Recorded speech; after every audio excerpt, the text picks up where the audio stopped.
We've got coRe and DeMu coming up. I am Socket and this is Wham, and we had just a short little break and we're right back to the action. Looks like we got about 4 minutes to go. Starting off with coRe. This is the map I love to watch, hate to play on. So hard to play on. Man, let's take a look at the draft, Sam. What do you think? What do you like and dislike? I think we already have a major upset here for taking away DeMu's Earth civilization. That's a pretty big one, playing it on the first map as well. English, DeMu is going to be going up against his ancestors here. So this should be a pretty tough one for DeMu, but we'll see if his Mongol plays can outdo Mr. coRe here, because, you guys, we've seen Mongols today. They love little wood lines and just casting a few arrows around. And English, they love wood, you know? This is a pretty tough matchup. I don't know, I feel like this is not the matchup. It's about the players and exactly who can outmaneuver. I think at some point you have to say that this could go one way or the other, and that's where I land on this one. Or on English, we'll see. I don't know. 50-50. So on DeMu's draft, though, I want you guys to notice exactly what these guys banned out. So first thing, because we have a lot of water, KT, a lot of water. I say with Archipelago because there's a lot of water on the map. KT being that first ban, no surprise whatsoever, but what I do see is that Japan ban, and I think it's just because Japan has been such a wild card. I don't know what to expect from these guys. One moment you're getting barracks rust, the next thing they're fast castling, the next thing there's 60 Yumis in your base. So I would also not want to be playing against one of those wild card civilizations. What about the rest? Everything else looks pretty standard in my mind, looking at the other ones here. Zushi getting through, China getting through, so each of them taking a China civ for their own. Rus getting through for DeMu at the very end. Then we've seen that pop up more and more and more. Byzantines for coRe is kind of exciting as well. And I like the Ayubid's choice on top of that. English versus Mongol starting off on coRe. I don't know who I'd rather have on this one. I feel like on one hand, English is really nice that Mongols can't really do a lot of Dark Age shenanigans to them. On the other hand, I think Mongols on coRe is kind of a nice pick. I don't know. I don't know what to expect on this matchup, honestly. This is one of those ones with this map. This map is just so interesting because of the two rivers going on either side, kind of defining this map. There's a little bit of fish to be had there. So you could go for some fishing boats, but there's not a ton. It feels kind of like the ponds in Frisian marshes where there's a little bit of water, but it's not what I would consider a full water map by any shape or form. I think this one's regarded as a hybrid, right? Hybrid. Yeah. Yeah, most definitely. Get your feet wet, but that's it. just get your ankles wet a little bit and call it good. Nothing too crazy. Now, I'm looking at Archipelago coming up later. We've seen some incredible games played on that. So I'm hoping we get to see one of those games pop up because you just never know what the shenanigans you're going to get on that. But as far as this one, man, I'm excited. I'm excited for this. coRe is, again, one of those maps I really enjoy watching.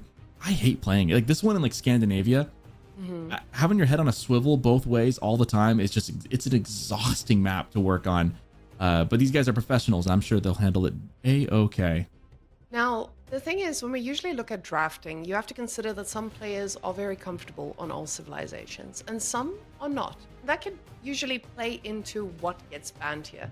Of course, with KT getting banned, it's standard. But like I said, Japan, this might also be because it's a pretty comfortable civ for coRe. And we see with him picking English as the first pick, this is not something that anyone would expect from any of the other players. But coRe, again, he's not a player that we see in these SDR tournaments as much. So the fact that he qualified here and he's ready to come and take down the big dogs like DeMu.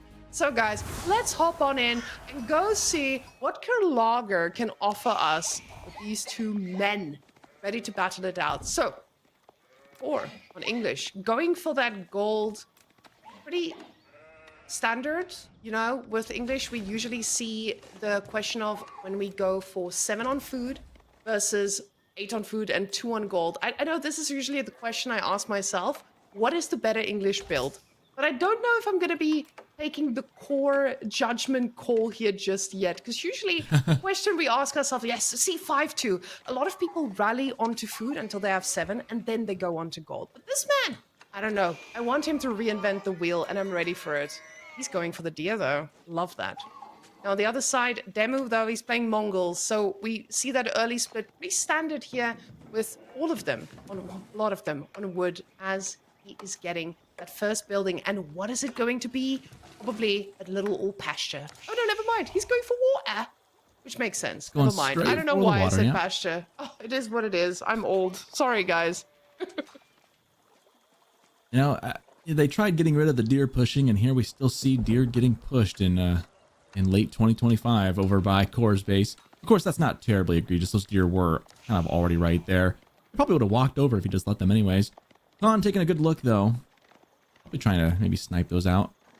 Of course, the deer don't get pushed as easily anymore. But, I mean, look at that. Right in front of the base. That, you could almost not get any closer if you tried. I don't even know if Pro Scouts drops them quite that close. Now, that just means you have to work for it. And I love that. I love the fact that with deer pushing, it feels mostly fixed because you actually have to do a lot of work to get it done. But on this map, what I think you have to mention is the fact that this is actually costing people scouting time. A lot of the time, people go straight for the opponent's base and kill the deer so that this type of pushing does not happen. So I guess the question is just if the players are happy. If the players are happy with that type of spawn next to the TC. Now, the reason I gasped for air there is not because I'm secretly eating a protein bar off of camera, but it is because there's stone on English. And guys, we might be getting a 2 TC English on a hybrid map.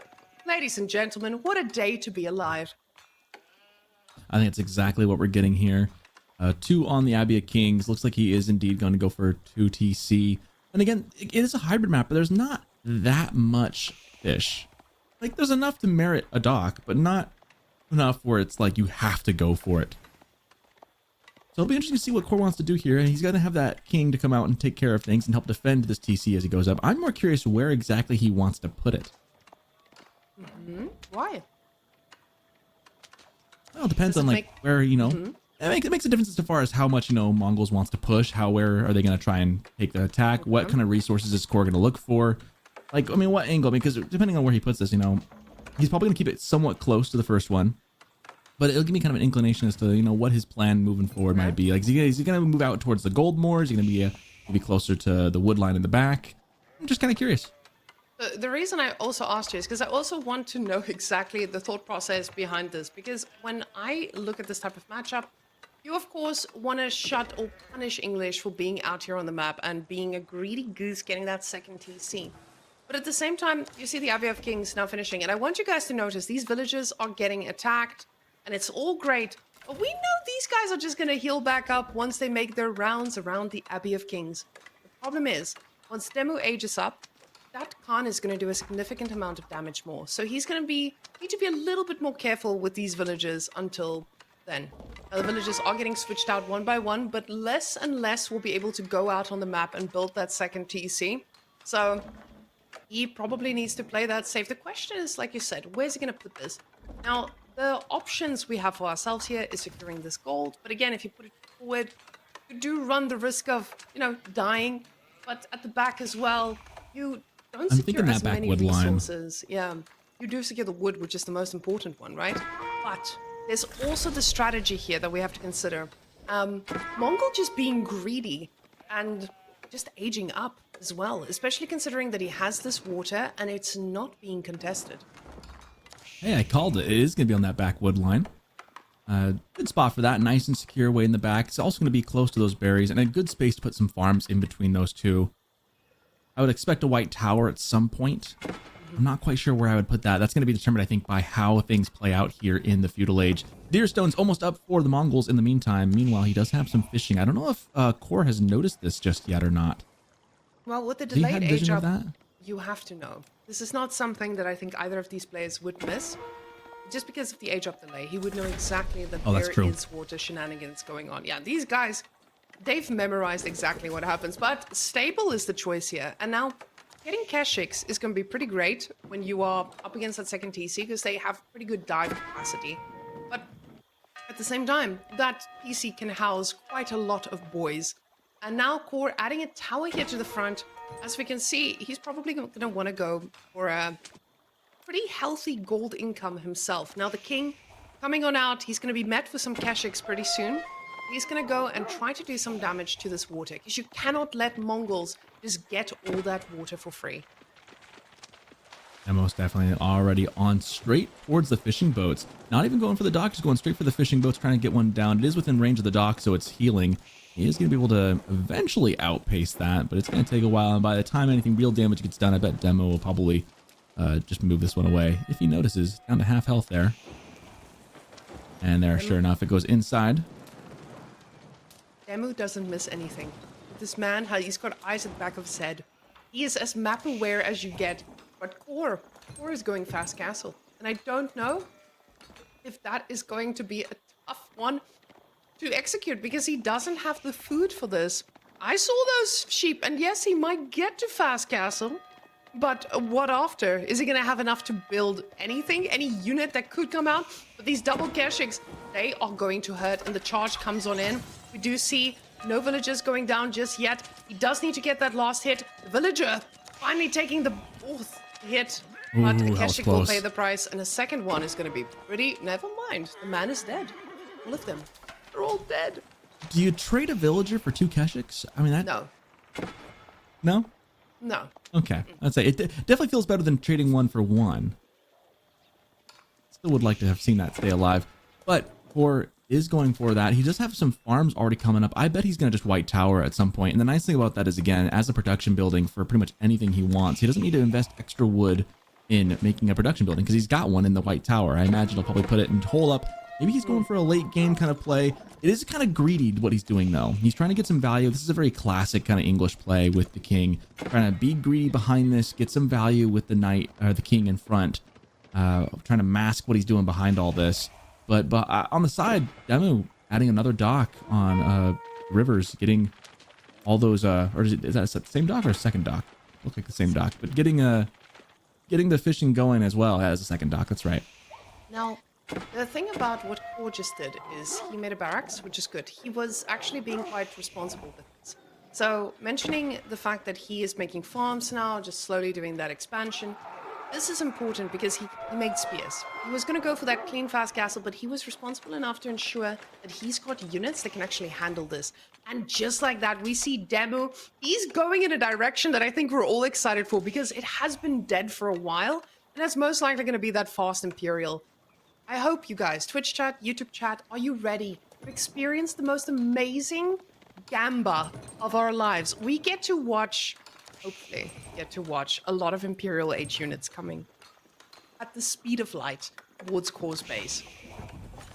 This is going to be interesting, because if any civilization can hold and defend, English with a lot of farms in between TCs and a white tower coming up potentially, this is going to be an interesting match to see which one comes out on top, because I think English could try and make a hold. And if English gets into Imperial Age as well with any kind of solid footing, I think Mongols would be in a lot of trouble. But if they can hit the tempo just right, we could see something really exceptional as the king comes in looking for another kill. Village is pulled very quickly. Like you said, DeMu doesn't miss a thing, right on top of it.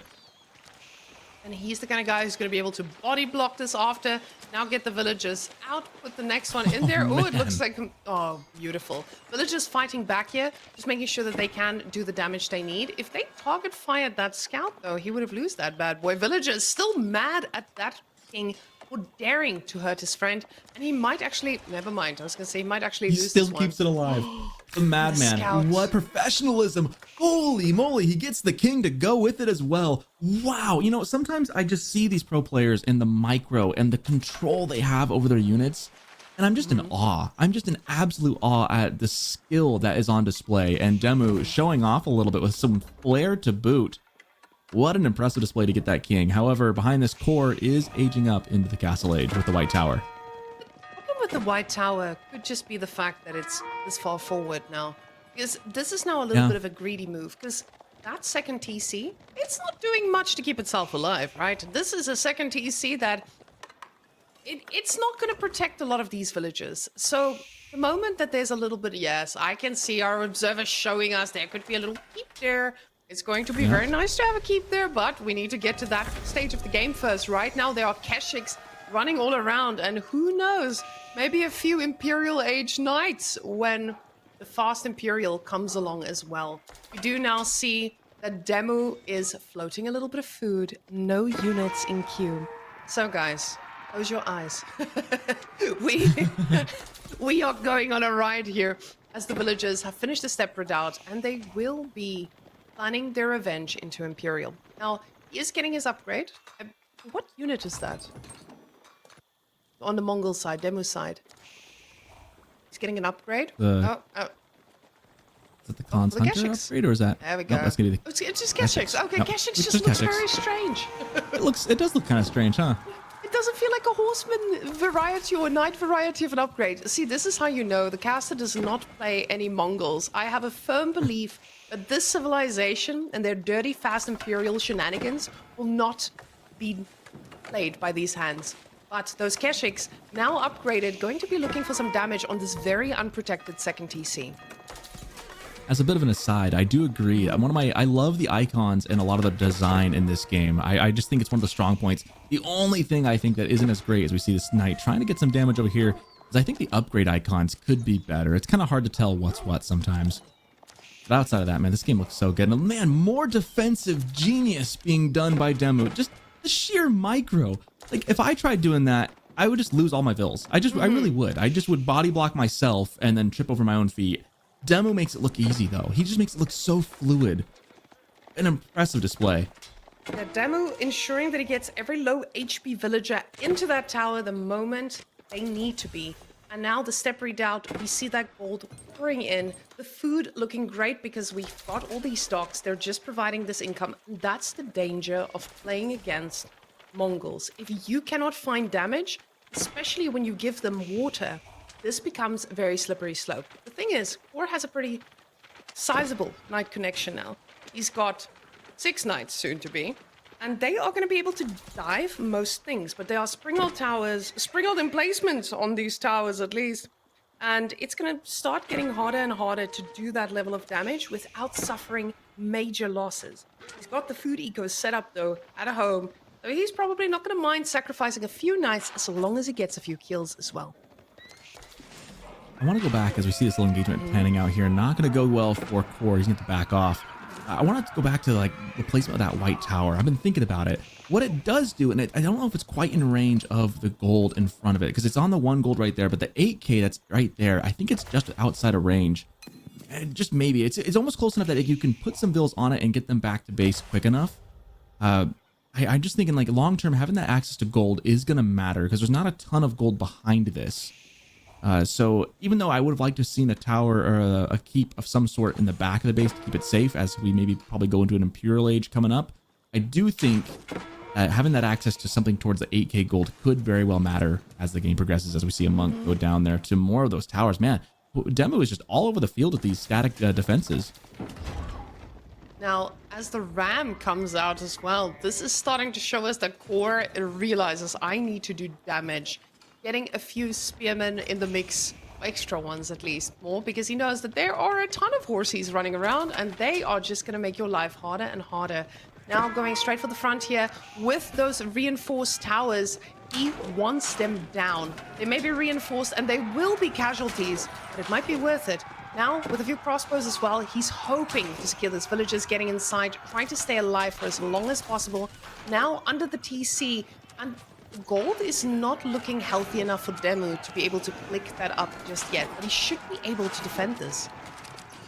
Yeah, he's definitely got the food bank, doesn't have the gold quite yet. And again, there's not a ton of gold on this map outside of those little bits. There's more on the other side of the rivers, but the only real big gold that I'm seeing is that 8K in the center. Ram trying to do some damage. One of those towers has gone down, but villagers repairing. It's going to be hard to stay under this for too terribly long. And now the formation slowing them down, taking extra shots. King just barely alive. Getting a little close there. The king going down too as we hear that blink of it happening. But it looks like the knight connection is pretty healthy from coRe. He's still investing into those knights, which is going to make this a little bit harder for DeMu to just keep on taking these favorable trades. Now he's still spending that gold, but it's getting so close, Sockerton. He's about to click up that bad boy, and then... Okay, guys, I need in Twitch chats, I need you guys to guess what is going to be our first unit from the Kaghanet Palace. Gamba up, you win absolutely nothing Wee Wee I'm Pow? gonna call my shot. Wait, wait, pal. Yep. Okay. I'm going for a nest of bees, I believe. Nest of bees. Okay, okay. I don't think There's it's as those vills in useful. the AK I was talking about. Right there. Okay. We have a lot of guesses here, but it seems like Hui Hui is the favorite with a few bees. Monks here from Khan OP. No, these people, they believe in the variety, but a lot of pals. A lot of pals, of course. Now, with this type of economy that coRe has, he's going to be able to make enough units to at least deal with this initially. He's got the village elite. He's got that second TC just tick. And now with the villagers here at the front, it looks like he's thinking about doing imperial things himself. But, ladies and gentlemen, we were all wrong except for Remeister. And Manganai is going to be the first unit coming out for DeMu. A little sad it's not a Hui Hui Pow, not gonna lie. At this point, I do want to point out coRe is making a good transition into crossbows. He built 3 archer ranges right in front of the White Tower, in between them 8k gold, and he is pumping out crossbows. Trying to keep up the military mass. He is also starting to bank up a little bit himself, probably looking towards a Imperial Age. And once English gets into Imperial Age themselves and they start getting the enclosures going, I have a hard time saying Mongols can sustain a really long push, again, especially down as many villages as they are, with coRe having, of course, the 2 town centers working since almost the beginning of this game. Food income is also looking so healthy for coRe. The man is the English Chad with all the farms in the land. He is going to be able to make anything his heart desires. But we see more Mangadai in queue, and now he's going to be needing to deal with a lot of fast horses just making chaos around this map. Now, my biggest concern here is DeMu actually going to use these mobile units that he has to try and do damage? Or is he just gonna allow coRe to also go for Imperial? But also coRe is going for the Wingard Palace. We haven't seen this from English in a while. Yes, House of Lancaster, they press Wingard Palace every single time because win is in the name. But yes, this is gonna be a pretty tough one. Look at those hand He needs to get cannons some as well. static defenses. Yeah, the hand cannons coming out. Nest of Bees is number 2, so there you go, Emin. You get your Nest of Bees now, a little bit later. I am really concerned that coRe needs to get some static defenses. He's got the walls starting to come up right now, but until they're all the way up, I'm still a little nervous. And even then, palisade walls are just a speed bump when it comes to Imperial Age. But really, he needs to get a keep on those farms. He needs to get something to really protect for any kind of raids, because raids could kill him, and he doesn't have a Berkshire or anything heavy to really take care of this. The White Tower is very, very aggressively placed in the front. I really hope he gets something back here as we see some raiding units coming around. That wall is not complete, and now DeMu knows about it. Coming around. DeMu is gonna find a lot of surprises when he gets to the back here. The thing is, he doesn't know that this is a Wingard, and a Wingard, not common enough for us to actually expect this. Now, he is gonna go and check to make sure, but we're not running into a Berkshire all of a sudden. You are gonna need to expect a little bit of a different playstyle, but it does look like the army is here to push him off and not give him the information he so desires. But I want you to notice DeMu's food bank. This man, he stopped producing units completely. Well, not completely, but mostly he doesn't need to worry about this too much. He's just getting the natural all 3 units and hoping for the best. Now with the Hui Hui Pow, this is actually a very useful unit at this stage of the game, because now that White Tower might not be long for this world. It might not indeed. I am a little worried about that food count. Down to 600 a minute next to 2,400 a minute for coRe. The problem is the fish. The fish are running out. I said it before we started this game. This is a hybrid map. There is some fish that can help you get ahead, but it does run out, and he is getting dangerously close. Probably only about 1,000 more food there. So in about 2 minutes, he's going to need to make a huge pivot. Problem is, coRe is also just not able to do any significant damage to this. And it looks like some docks was trying to get placed down here by coRe. We're trying to shut down that little bit of food income that he has had. But the wood in the bank is allowing DeMu to do that pasture switch that he might need. But bow chads now making their way out onto the water, ensuring that you shall not cross into the other gold mines once that one is depleted. Now the bow chads, they are pretty nice for this, but I want you to notice coRe is actually making a very special unit. Yes. Wingard Wingard Rangers. Rangers. Yeah. We haven't seen those in a while. No, we have not, and they are deadly. I do like the use of the boats here. Smart use to get in control of the water. There's the first shot from the Wee Wee Pow. Boom! Almost a one-shot onto the top of the tower. That's going to make that white tower behind it a little tricky to hold on to. Knights and horsemen trying to get onto that ship, but the rest of the units from DeMu coming in, ending it. This is going to be this is where the game gets really interesting to me, is which late game is better. coRe obviously is going to be able to pump units for a very long time. I still am just a little nervous about what happens once DeMu sends some raiding units behind this. There's not a lot of protection back there. Meanwhile, though, DeMu's economy just is running on fumes. I mean, he's got food for another minute or two. He does not have long-term pastures set up yet. coRe is set for the long game here. The only thing is gold, but he's going to have enclosures, so he's going to have access to that for some time. And here comes a pretty good raid on top of the villagers. That's a lot of stuff you cannot afford to lose here in this late game when you're already down by some 40 villagers. And losing that amount definitely opens this up for coRe if he keeps that production up and running. We do see a lot of horsemen in queue as well, and these horsemen are definitely looking like they will be paying off. But now, DeMu, he's getting a lot more units from his, from the passive income of the Mongols. That Cognate Palace definitely giving us our value. But the problem is just that usually has a timer. You want to do damage the moment you hit.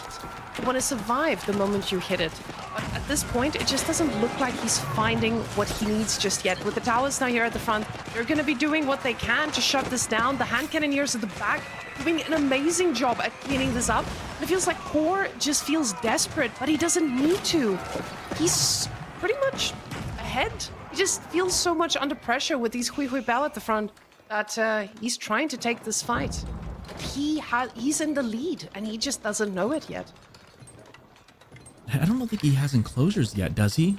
His gold feels like it's a little lackluster for how many he's got mining on it right now. Doesn't look like it. He needs that upgrade.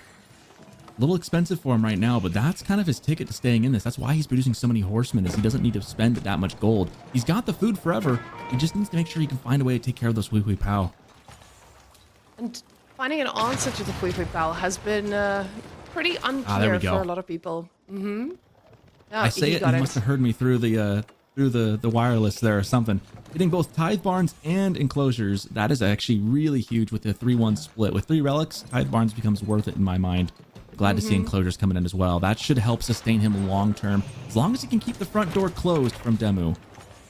This front door is definitely struggling as the knocking gets a little bit louder.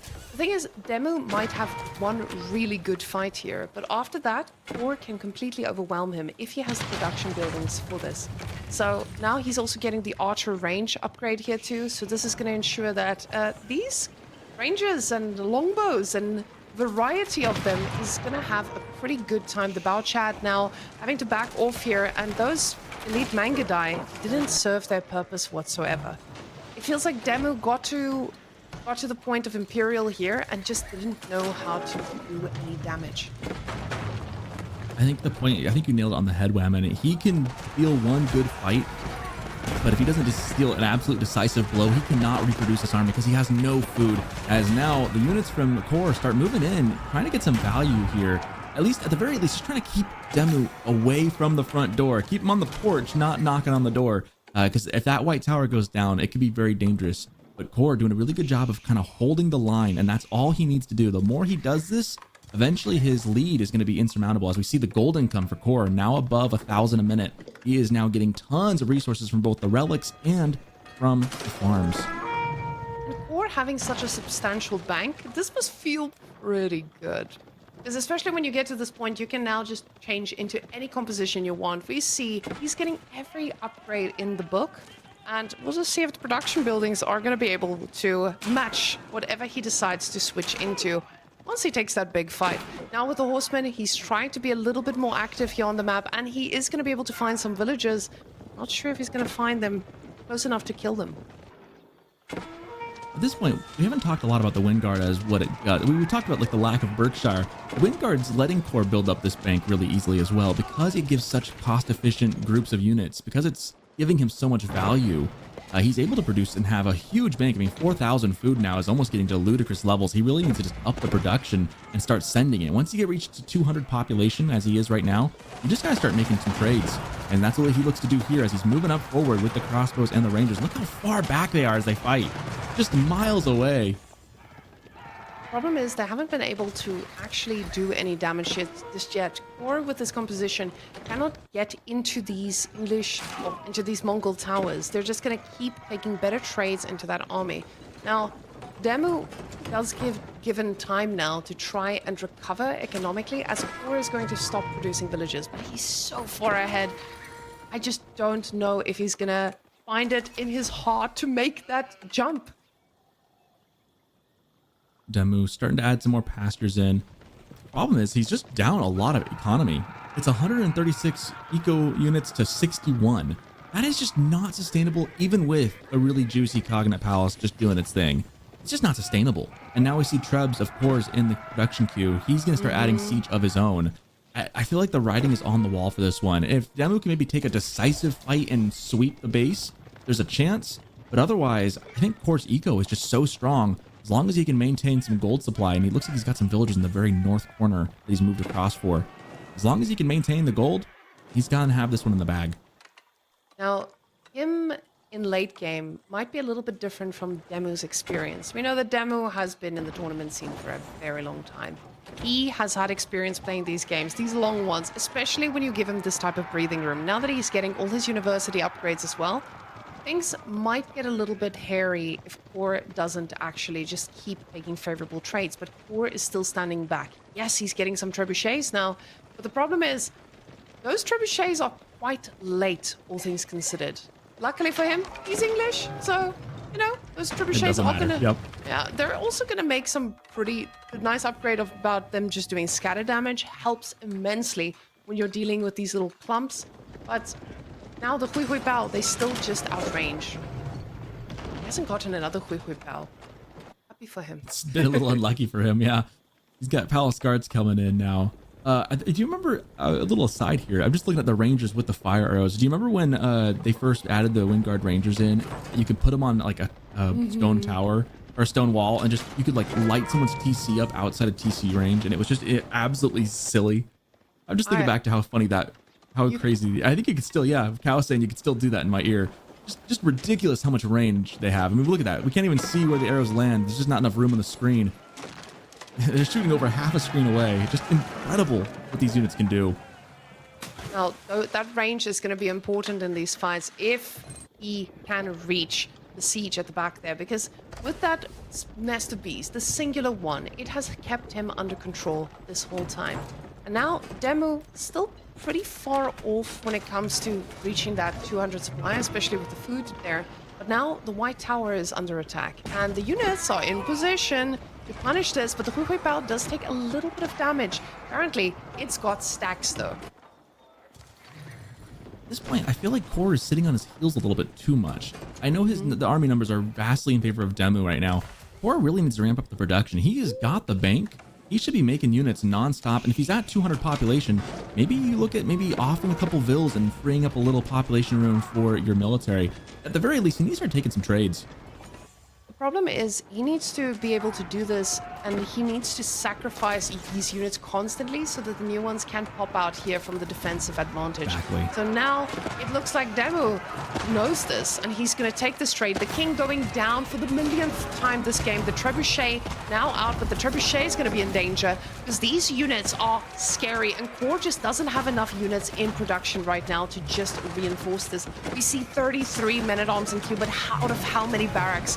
He is going to be struggling. The trebuchets are hitting as hard as they can, but the Hui Hui Bao are destroying everything.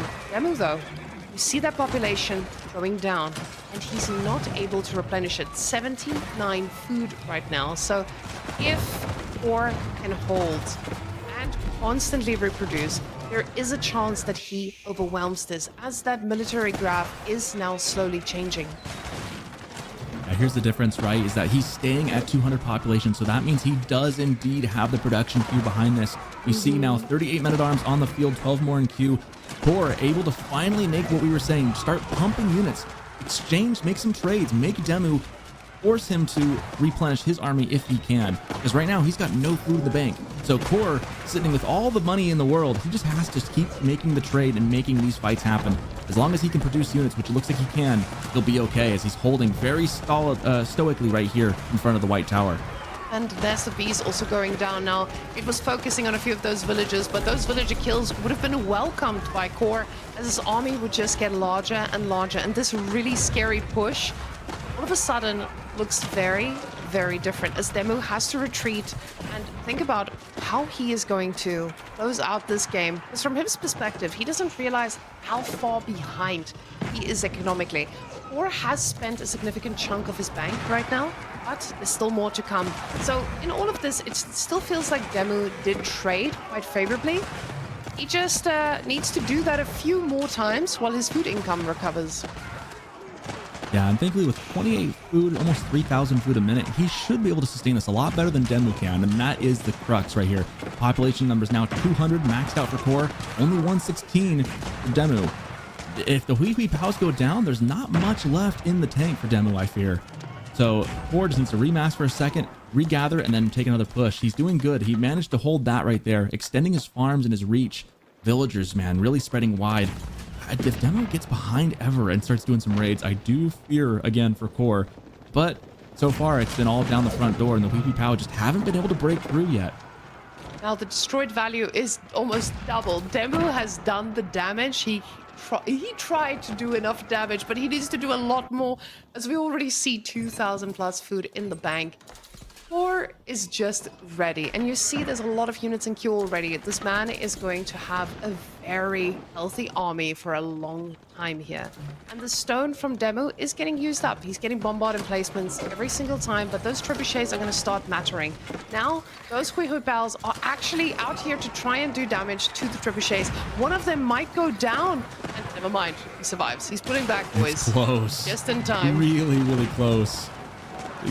coRe needs to focus those things down. They are probably the biggest threat to what he has, because they can take down that White Tower and open the door up to the rest of the base. He needs to keep going. He's got the sustainability here. Those Windguard Rangers just so good. coRe has replenished that army yet again, and at the same time, really impressed by him actually going out and doing some damage here too. Yes, we are. This is a villager raid? A villager raid? This feels wrong. He's getting resources. Instead of... Or deleted the other farms to keep away for the rest of the resources from DeMu. He's deleting the farms so that way he can't get them. That's a lot of villagers. The villagers are feeling a little spicier, but DeMu, you do not want to sacrifice 25 of your villagers anytime soon. And the reinforcements have arrived. He is sacrificing them. And every hope that he had of maybe getting back into this is now about to die with all those villagers. Yeah, that's crucial. 132 to 72. He has doubled the economy count. And 125 villagers is already, I mean, honestly, losing a couple villagers there for coRe is probably a net positive at this point. I mean, that opens up more military population spaces, which what he needs to close this game out as he continues to do more damage to these villagers. Look at the destroyed value and destroyed worker kills, 48 to 36. That is insane. Now, those Hui Pow are still looking for damage, but coRe happily sitting on that 200 supply now. With 23 horsemen in the queue, this man is ready to pop out anything once the population space allows it. DeMu, he's desperately trying to just get back to the 150 mark to be able to withstand these fights. Bombard towers are doing God's work right now, but the trebuchets are just a curse upon them. And as these Hui Pow are hitting away, getting the tower there as quickly as they go up, and we just see them actually getting resources for destroying towers. That's pretty impressive. At this point, DeMu needs every little bit he can get. It feels like the tide isn't definitely shifting. Look at my dead carcasses and bodies are on the battlefield. I can't even see which ones are alive at this point. There's just so much. Keshik coming in for a side swipe, though. Gonna get some damage. Gonna go for the trebuchet. Some good value there. DeMu trying his hardest to stay in this, but man, the Keshiks just aren't long for this world either. And behind this, more units flooding in from coRe, down to 115, 113 for DeMu now. Can he keep holding this? I just don't know. It feels like it's going to kind of teeter-totter, and at any moment, the wheels will fall off. coRe just keeps the pressure up. Huihuipao's first one of 3 finally goes down after minutes of being on the field. There goes the nest of bees that you liked. And here come the other 2 down and out for the count. There's one, and can he get this last one right here? If he does, I think it's GG's. coRe has finally... Sure enough, there it goes. He's finally broken DeMu, but he had to delete a ton of villagers to do so. So finally making that call with the right amount of units in the bank and the right amount of resources, he's pushing with those trebuchets and just killing everything in the land. And as a good Brit will say, that is a victory for Arsene. So coRe takes him down, and DeMu, honestly, DeMu was at the disadvantage here because he is playing against English. And as long as the British man, is faced against his own civilization, does he even have the choice of taking them down? You know? I just feel like DeMu kind of missed an opportunity to not get into the back of the base of coRe. There was a lot of openings, and we kind of said like that second TC in the back, there was nothing protecting it. There was no Berkshire, there was no White Tower back there. I think the problem with English is wherever they build that massive keep, if it's in their base, that's when it's the most difficult. But when it's up ahead or somewhere else, you just go around it. And that's something that DeMu just kind of refused to do. Thought the Huihuipao might be able to break through. It wasn't able to due to the insurmountable economy lead that coRe had. And coRe takes it 1-0.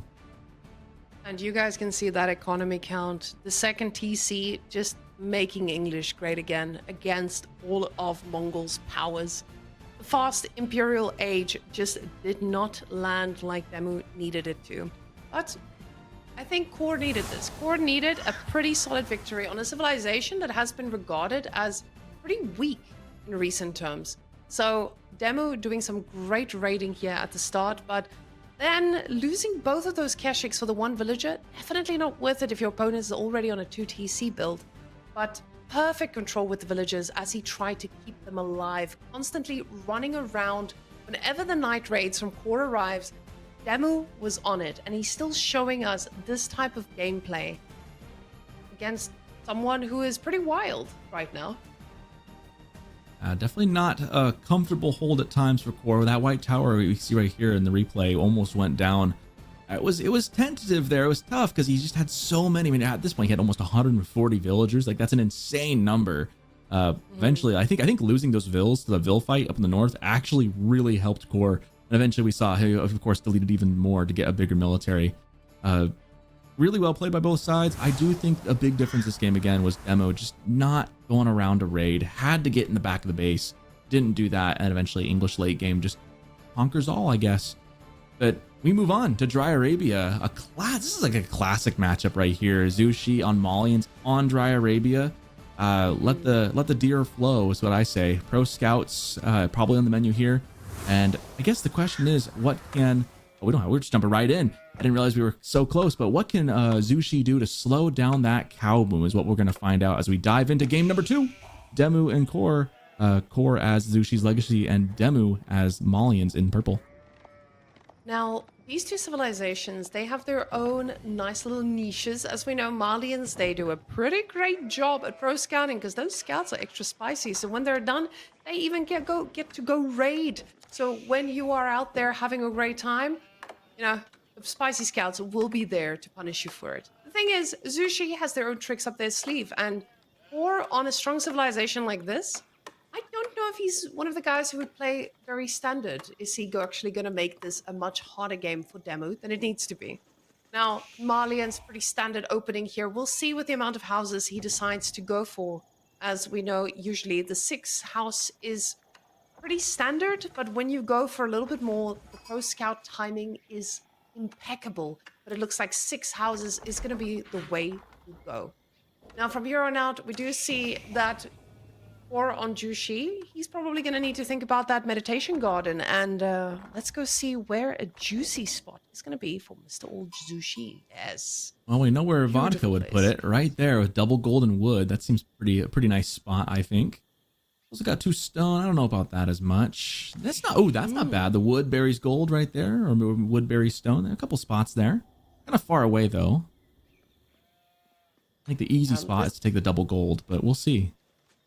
Now, putting it out here against a civilization that is quite prone to making Zerg level of units and just flooding the map completely, it does feel pretty risky, but you do have time before that happens. And by that point, if you haven't killed Malians, you are in for a pretty tough game.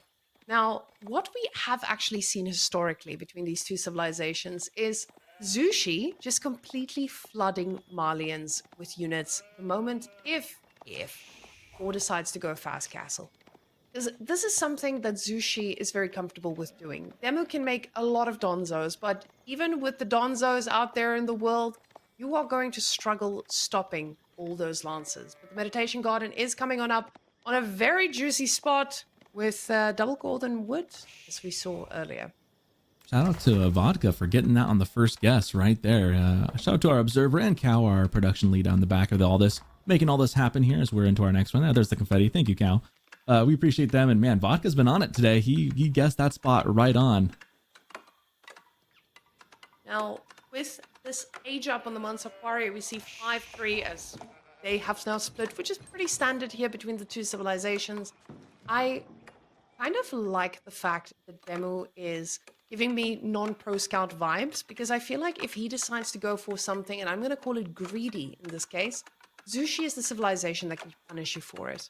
But coRe already has 4 villages on his wood line. So I am expecting at least a little bit of land presence from here on out. He still has 3 on gold, so pro scouts could even be his own choice. This is the great thing about Zushi. You get to make that decision without changing your villager location too much. Yeah, they're just so versatile and so flexible in what they can do. It can make it really hard. It can make it kind of hard to scout sometimes too. You know, you might think they're going to go one way and they can still pivot the other way as well. And that Meditation Gardens is really good.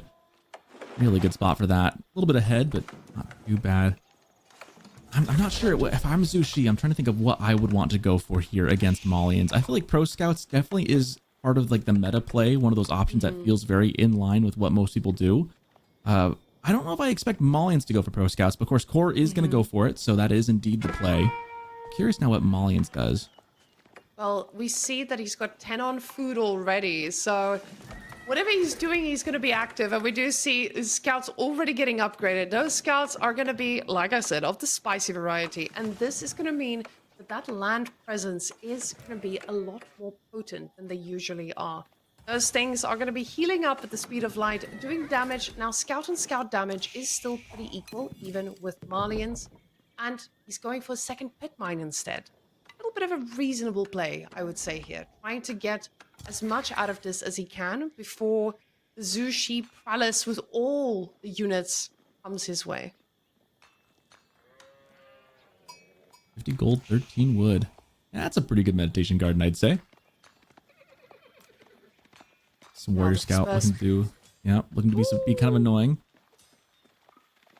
He does get a little bit of damage down. Nothing substantial, but he does need to be careful as he is moving back now. Pro Scout's already ready, and he sees, hey boys, you are bringing deer home. Let me show you my blade. Now, trying to do as much damage as he can here, but he has to be careful of that TC. It does shoot cannon shots, so he just can't go too deep, but they heal up pretty quickly anyway. He slows down that pro scouting already. coRe has not invested in too many scouts at the same time. So for DeMu, this is already definitely worth it. He's already deterred the pro scouting, at least for a little while. And DeMu, he's getting now horticulture, which is honestly still pretty surprising. He's going for horticulture with all the gold in the bank. I honestly want to see what this man is doing.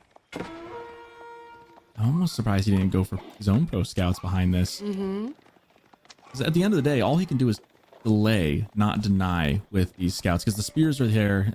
And if he can get a scout kill, which he might right here, and sure enough gets one, that's a great hit. Might get 2. Almost. Oh, gonna get away just barely. Ooh, that was a good stroke of luck there for coRe. But again, like, this is delaying coRe's Pro Scouts. It's not denying it outright. So the hope is that you deny or delay it enough that your cow boom behind this would be good enough that you don't care. However, that said, we haven't seen the cow boom start just yet. We see the second mill being dropped right now as I speak, so that will help him. He got the first cows in line coming up, so he will be moving towards that soon. Had to take care of obviously the pro scouts first. And getting to this amount of cows is going to be important. He's going to need to keep that food up and running, especially if he wants to contest what Zhu Shi is about to pump out. Now, this is usually where DeMu will probably slow down, but at the same time, he's made a sofa. And usually, so far, when we see those on the map, the pressure just keeps going. coRe is going to need to keep making spearmen. So even though he's got all this food on his side, he is going to need to make those spearmen on his side of the map. He can't move out to DeMu's side. So now even those deer packs are going to be able to be defended, but he needs to be careful not to constantly lose these horses as they're running around. Now, DeMu is very quickly filling up those ranches with cows, and even behind this, trying to focus on getting that scout, and he takes it down, but the sofa almost pays the price. The fact that it doesn't, it makes that a huge victory for DeMu. At this point, he needs to get more ranches up for one. Cows without homes. We believe in homes for cows here.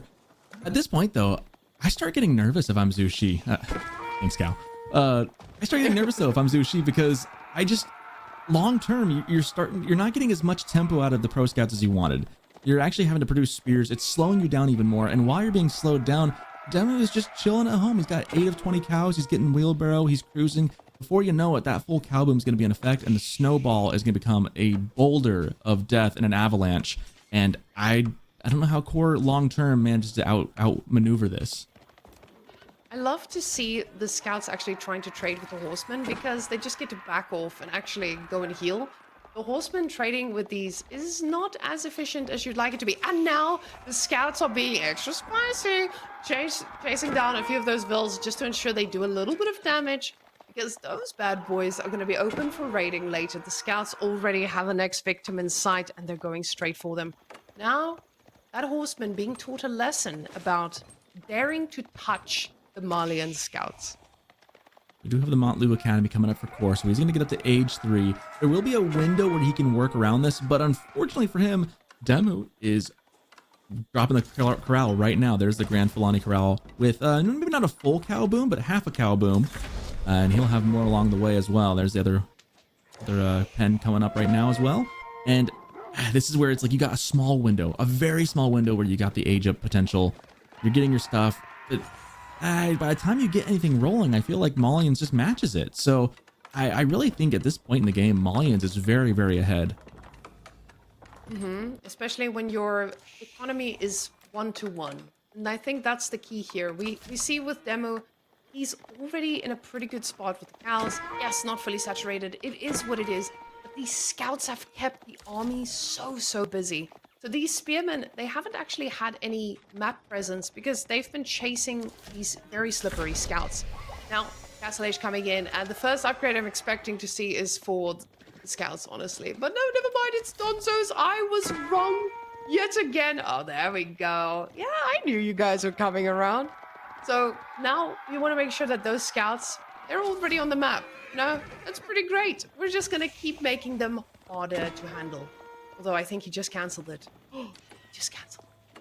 Now, the Lancers, though, have arrived. And we have spoken about these guys before. Once they get in here, it's so hard to handle them. The thing is, though, the Donzos are coming in, and they're coming in pretty quickly. So they should not be able to do too much damage.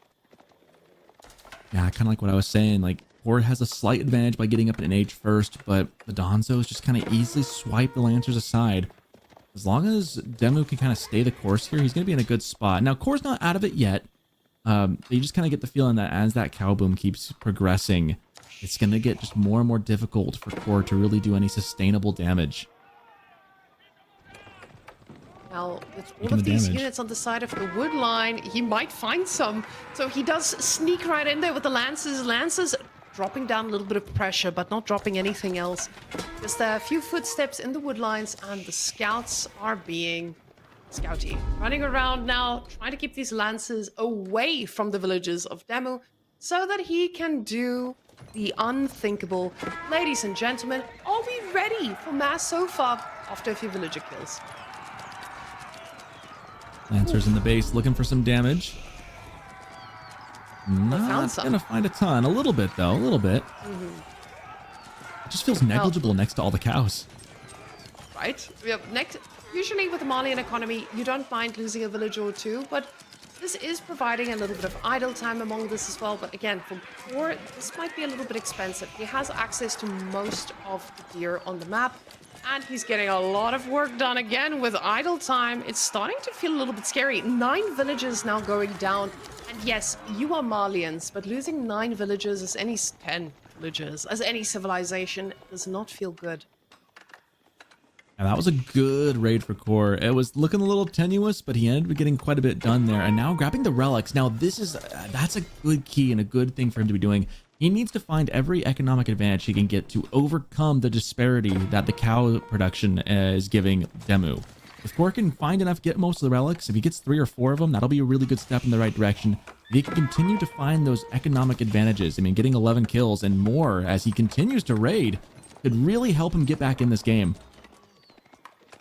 Now the Lancer does not land too heavily here, but the Spearman mix into all of these sofas is definitely going to help. Musafadi coming in, slicing and dicing as much as he can, but the sofa, they are going to start hurting as well, especially with these Lancers now. The numbers not being that high, the sofa numbers can easily multiply because you have this passive gold, you have all of this passive food as well, so it does feel okay sacrificing 1 or 2 of them. Crossbows now, crossbows, sorry. I mean Juganu, they are going to be doing a little bit better against these units now. And the numbers are looking pretty steady, especially when you consider that there is going to be a lot of Musafadis and some Donzos in the mix. coRe has done an excellent job in this middle game of getting back into it. 11 villagers, he's done just enough damage and getting the relics behind it. He's going to have 4 of them now. Doing a great job of keeping DeMu kind of off his balance. As long as he can keep up this pressure and keep DeMu from really stabilizing, coRe's got a good chance here. He's ahead in the number of villagers. He's got a bigger military right now. Things are looking up right now, and that's not easy to do against Malians that has such a good economy. As we see another engagement here, this time going straight for the Musafadi. That could be a difficult thing to deal with, however, as the Lancers just don't have that kind of armor against that. Musafadi, of course, easy hits against the Lancers for a lot of damage. Bolo happening just to distract somewhere. And coRe takes the win, able to clean that up pretty well. And again, this is a DeMu still on the back foot a little bit. DeMu is going to be thinking about this one and asking, heck, what am I supposed to do against this?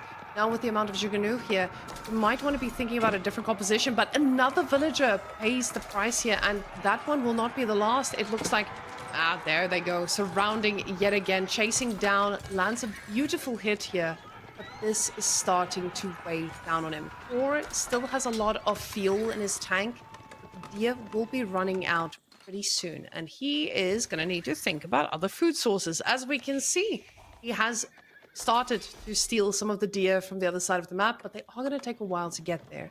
And this should make him last a little bit longer, but DeMu still has that constant food income. And now getting a little bit of poison archers as well against the Spearman and Juganu mass.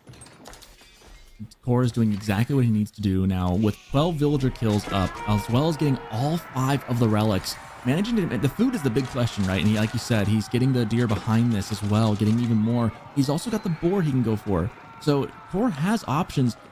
If DeMu ever gets that insurmountable military lead, things will get dangerous. But up until this point, the production just hasn't been there for DeMu. He's been just under duress the entire time. And these Lancers are attacking from every single side, so DeMu hasn't been allowed to even rest. And another one, and another one, and another one. They just keep falling. Now, these Juganu are probably going to be minced meat by this point, but can coRe replace this? That is the real question here. Another bunch of villagers going to be in danger if they keep moving forward. But it does look like DeMu is going to be able to clean this up. And now he's 16 villagers behind. And the problem is, he's still Malians. The food income is healthy. He's going to keep making units. And now if he lands in coRe's base, this is going to be quite difficult. But now Zushi, we see them just making units with whatever they can, getting +2 ranged attack now as well, as those Jugunu just did not hit hard enough against these sofas. Yeah, this is the point where the food starts running out and the wheels fall off. coRe was doing a great job of keeping things equal, but does he have enough deer in the base to sustain some pressure back himself? Because again, once DeMu can sustain and like stabilize, that food income becomes just so difficult to deal with. And even though it was tricky there for a bit, like this was not an easy 5 minutes for DeMu. It looks like he's going to be okay. coRe moving out to the berries. If that gets sniped out, which looks like these Sofa are coming right over, the villagers immediately recognizing they're in danger. They're walking right into him, however. Oh, and they're spotted. That is a huge loss for coRe. Terrible timing there, trying to get the units he can to save as many as he can. Able to scare off a couple. Loses one, though. That could have been so much more catastrophic, but at the same time, he still needs to get to that food. And coRe just keeps up this pressure constantly. Now 21 dead villagers. DeMu keeps sacrificing these villagers to the cause, but he should stop sacrificing them to the coRe. Now coRe also losing a handful, but nowhere near what he needs to lose to actually throw this just yet. But there's also an army coming from the top there towards the berries, and coRe is hungry. DeMu knows this. This is how he gets back into this. And with 47 military, how dare I say get back into this? He is perfectly fine. He's living his best life as Malians with the unlimited food income, at least for this stage of the game. And this is again the problem with Zushi's, like that he got such a sustainable push with all those deer, but it just, once it dries up, what's the follow-up? For DeMu, he's got the cows. He can give up 20 vills and still be able to be okay. For coRe, he has the vills, but now he has nowhere to put them. Those resources are running so thin, and you can see coRe just spending resources as he can, but he realizes, I have done all the damage in the world, but not enough. So now we're 1-1, and honestly, again, fantastically played here by coRe. I think coRe is showing us a different side to himself. He's actually putting up an insane amount of pressure against DeMu and taking down a lot of these villagers as the time went on. I'm worried for DeMu after this because coRe is coming out and he's looking strong. Yeah, the problem in the end though was that coRe just lost sight of food. He wasn't on top of getting food once the deer was gone. There was another deer pack he could have been gathering more from. He could have gone out for the boar. The tricky thing about going on outside resources is you got to have map control. And the problem is when you're using pro scouts, you're eating all that at home, but he had map control. So maybe he should have sent a couple off on the boar while he had such dominant pressure he was putting on towards DeMu. Then he could maybe extended the life of those deer for later. But unfortunately for him, he ran out of food, and then that was the game. Because DeMu with the cows, yeah, he lost 20 vills, but cow boom be cow boom, and he can just survive that and keep pushing. And a great showing though by both players. I agree. coRe is definitely showing some good skill in this game with the epic hold last game, and then this one kind of a back and forth. But DeMu comes on top. And now for the next map, we have Archipelago. Now, to be fair, coRe chose Archipelago here, and DeMu playing a lot of tournaments. He has a lot of experience on this, but we have seen great players fall on water maps. Water maps are very volatile. It's so simple to just have one little bit of miss macro and the whole game is over. And that's the problem when you're on land. You can make a mistake here or there. Not these critical ones of just having too wood too little to be able to build one. So this is the problem with Archipelago.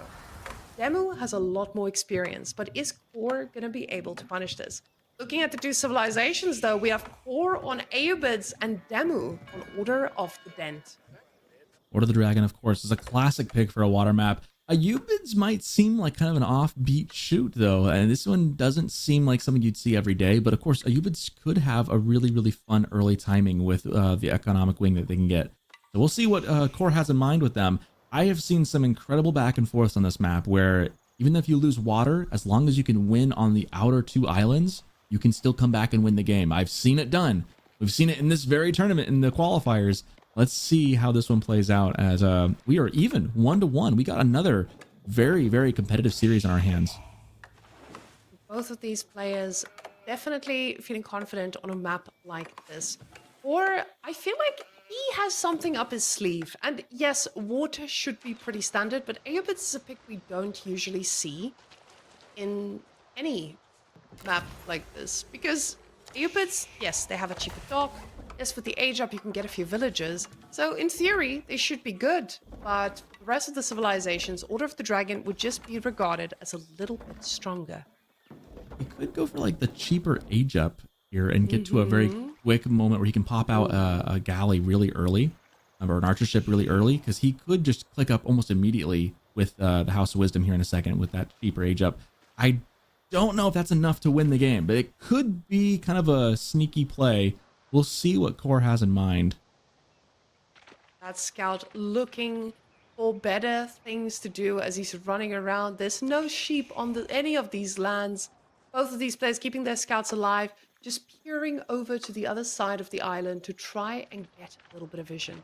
Now, what a lot of players have been doing is they delete the scout just to delay that second or the house that they need to build. But both of these players want to keep that scout alive just to be able to enjoy the shoreline and give them the life they deserve. I like to imagine on their dating profiles, they say they like long cavalry rides on the beach. Gorgeous. Gorgeous. Now, Ultra Wing advancement. So it is going to be the quick age up time like I expected. This is kind of the only real play a Ubits has. It feels to me a little bit gimmicky. It can work really well on like hybrid maps where people go all in on water. Like think of Mongolian Heights. This could be a really dangerous play. On a map like our Archipelago, I don't know how this will play out, but it is, again, it is a play. There's a potential you can get early enough ships out that you can lock down the coast before DeMu is even up in age. Now, the real question is, how do you feel about deleting his scout after we just celebrated that poor scout's life? Just like that. Like he didn't beat a single thing. Big sad. Well, he needs, it actually makes a lot of sense here though, because he needs to save the wood, right, for his archer ship that he's going to produce here in a second, or galley or whatever he wants to go for. Because he's going to need that wood though. He doesn't want to have to build another house unless he absolutely needs to. So that's part of the play actually of what this build looks like. And again, it's so specific and it's kind of a ride or die. Either this works or coRe is going to be very, very behind. If it works though, DeMu might find himself in a very, very sticky situation. I love this Arcane Chapel though. The fact, I say I love it. Okay, guys, I retract every single statement I've made today. Look at that awful little farm that we're going to need to place. I feel like once we get to the point where the farms, we're not going to get to farms. Never mind, we're an archipelago. The farms don't matter. But you can see with that chapel, I was just imagining us getting to the farming stage and you just have that one singular line open and it feels wrong, it feels dirty, but it is what you were given. Now, that fishing boat is coming to look around. That is a spy ship. That is not just any ship, just a tiny little spy ship. Trying to find a victim that will be laid towards the galley that is following shortly. The Arcane Chapel, though, that thing is coming up at the speed of light. He's seen what he needed to see, and coRe has the direction. Now, coRe is doing something that we actually saw yesterday from one of our players. He was, never mind, he canceled it. He was going to go double galley, and it was disgusting to watch, but never mind. He is back to the meta, and we have our Springald ship in queue. This is the problem with the Ubits build, is on a hybrid map like Mongolian Heights, this works really well because there's one dock, it's right there in the middle, you can get there really, really fast, and their ship that you pop out immediately at the time that this is being popped out at sub 5 minutes is really useful. Here, however, it doesn't make a difference because there's already, excuse me, a answer in the queue. And so by the time it gets over here, well, great, here's the answer right there. And now you cannot win this fight. So it doesn't really get you that far ahead, I feel like. It does feel a little bit tough in this position anyway, because what happens now? Is this just a straight up water fight? What does Aeobit do with the wing they went for? This is where maybe if you went for the economy wing, do those 3 villages not actually make such a massive difference for you to have? So I guess these are all questions that we will not know the answer to because we are mostly trash at this video game. But I think Twitch chat will gladly educate us. But now, these demo ships are looking for a hit, but they get a hit, but the other one does the same. Tiny hit on the galley, not the same in the end. See, and now here, going for that early age up with the Ayubids. Now, what does he have for it? A really injured ship. He's done no sustainable damage, and he doesn't get anything else out of that age up, right? It's not like he gets the 3 vills. He's not like he gets anything else. And this is why Ayubids on full water just don't quite work as well as they would on maybe a hybrid map. That scout's still watching the seas, everything happening. He's got no more jobs. He's just standing around enjoying the view. He's like, oh, that is a very nice battle, yes. Very nice. Oh my gosh, are those little fish? So, very nice. Love that for him. But coRe is about to experience what DeMu can do on water. Keep in mind, DeMu has 2 more DeMus in queue, and it's in his name. He knows how to control those bad boys. coRe needs to be careful. Those are a majority of Springald ships. They do not do too well in those numbers. From the front, out of the mist, from the back. Disgusting. Using the stealth, using the seaweed as a cover, coming out of nowhere. I love when players do that, and that is, it's just so difficult to react in time to. DeMu now just very much in the driver's seat, springing surprises on coRe. This seems like it's a game that might just go south if coRe can't hold on here. Now, he can potentially turn the tide with a demo, but now when you have 2 galleys, they are a pretty quick answer. The fishing boats, they are the next target, and the galley gets a deadly shot on yet another poor little boat. This is disgusting. I'm just seeing wood wreckages everywhere. DeMu is on fire. He knows how to handle this, and we do see that coRe is not ready to give up, but DeMu's ship numbers are increasing. He's got the Chapelle, just pumping the villagers, inspiring them to get wood even faster. And now, DeMu just needs to hold back, heal those ships, and he will have the advantage for a little while longer. Yeah, and Vodka showing us exactly why. Because of the Aachen Chapel, there is nothing really similar for coRe to get. I mean, he gets the Golden Age, which will give him a bit of a boost, but it just feels like the Aachen Chapel gives him so much more at this point in the game. I like that he's hiding the demo ship in there. Learned his lesson, is going to try and turn the tide again like that, but will he get to use it is the question. At this point, I just feel like Order of the Dragon, with the better villagers that they have, it just feels like it's going to be very difficult, because pretty soon here, DeMu's going to be looking at maybe moving out to one of the other islands, securing his position long term, and I just don't know how coRe gets himself back into this. He's going to try and get an upgrade or 2, try and find an edge, but gosh, unless he can get some really good DeMu ships played, I just don't know how coRe is going to really bring this one in.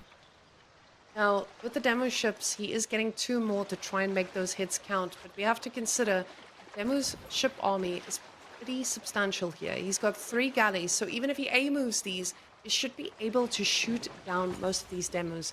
His hope is definitely trying to use the map and trying to surprise him. We've actually seen people win water with a lot less of an advantage, or in this case, from coRe's perspective. So, in coRe's case, it's technically it should be over, but you know, worse things have happened, and we're about to see an explosion, maybe. That is just too funny. It's like, wait, I'm here. No, I'm here. That's like the Spider-Man meme where they're both pointing at each other, you know? It's like, wait, no, I'm Spider-Man. No, I'm Spider-Man. What are you doing here? Too funny. Too funny.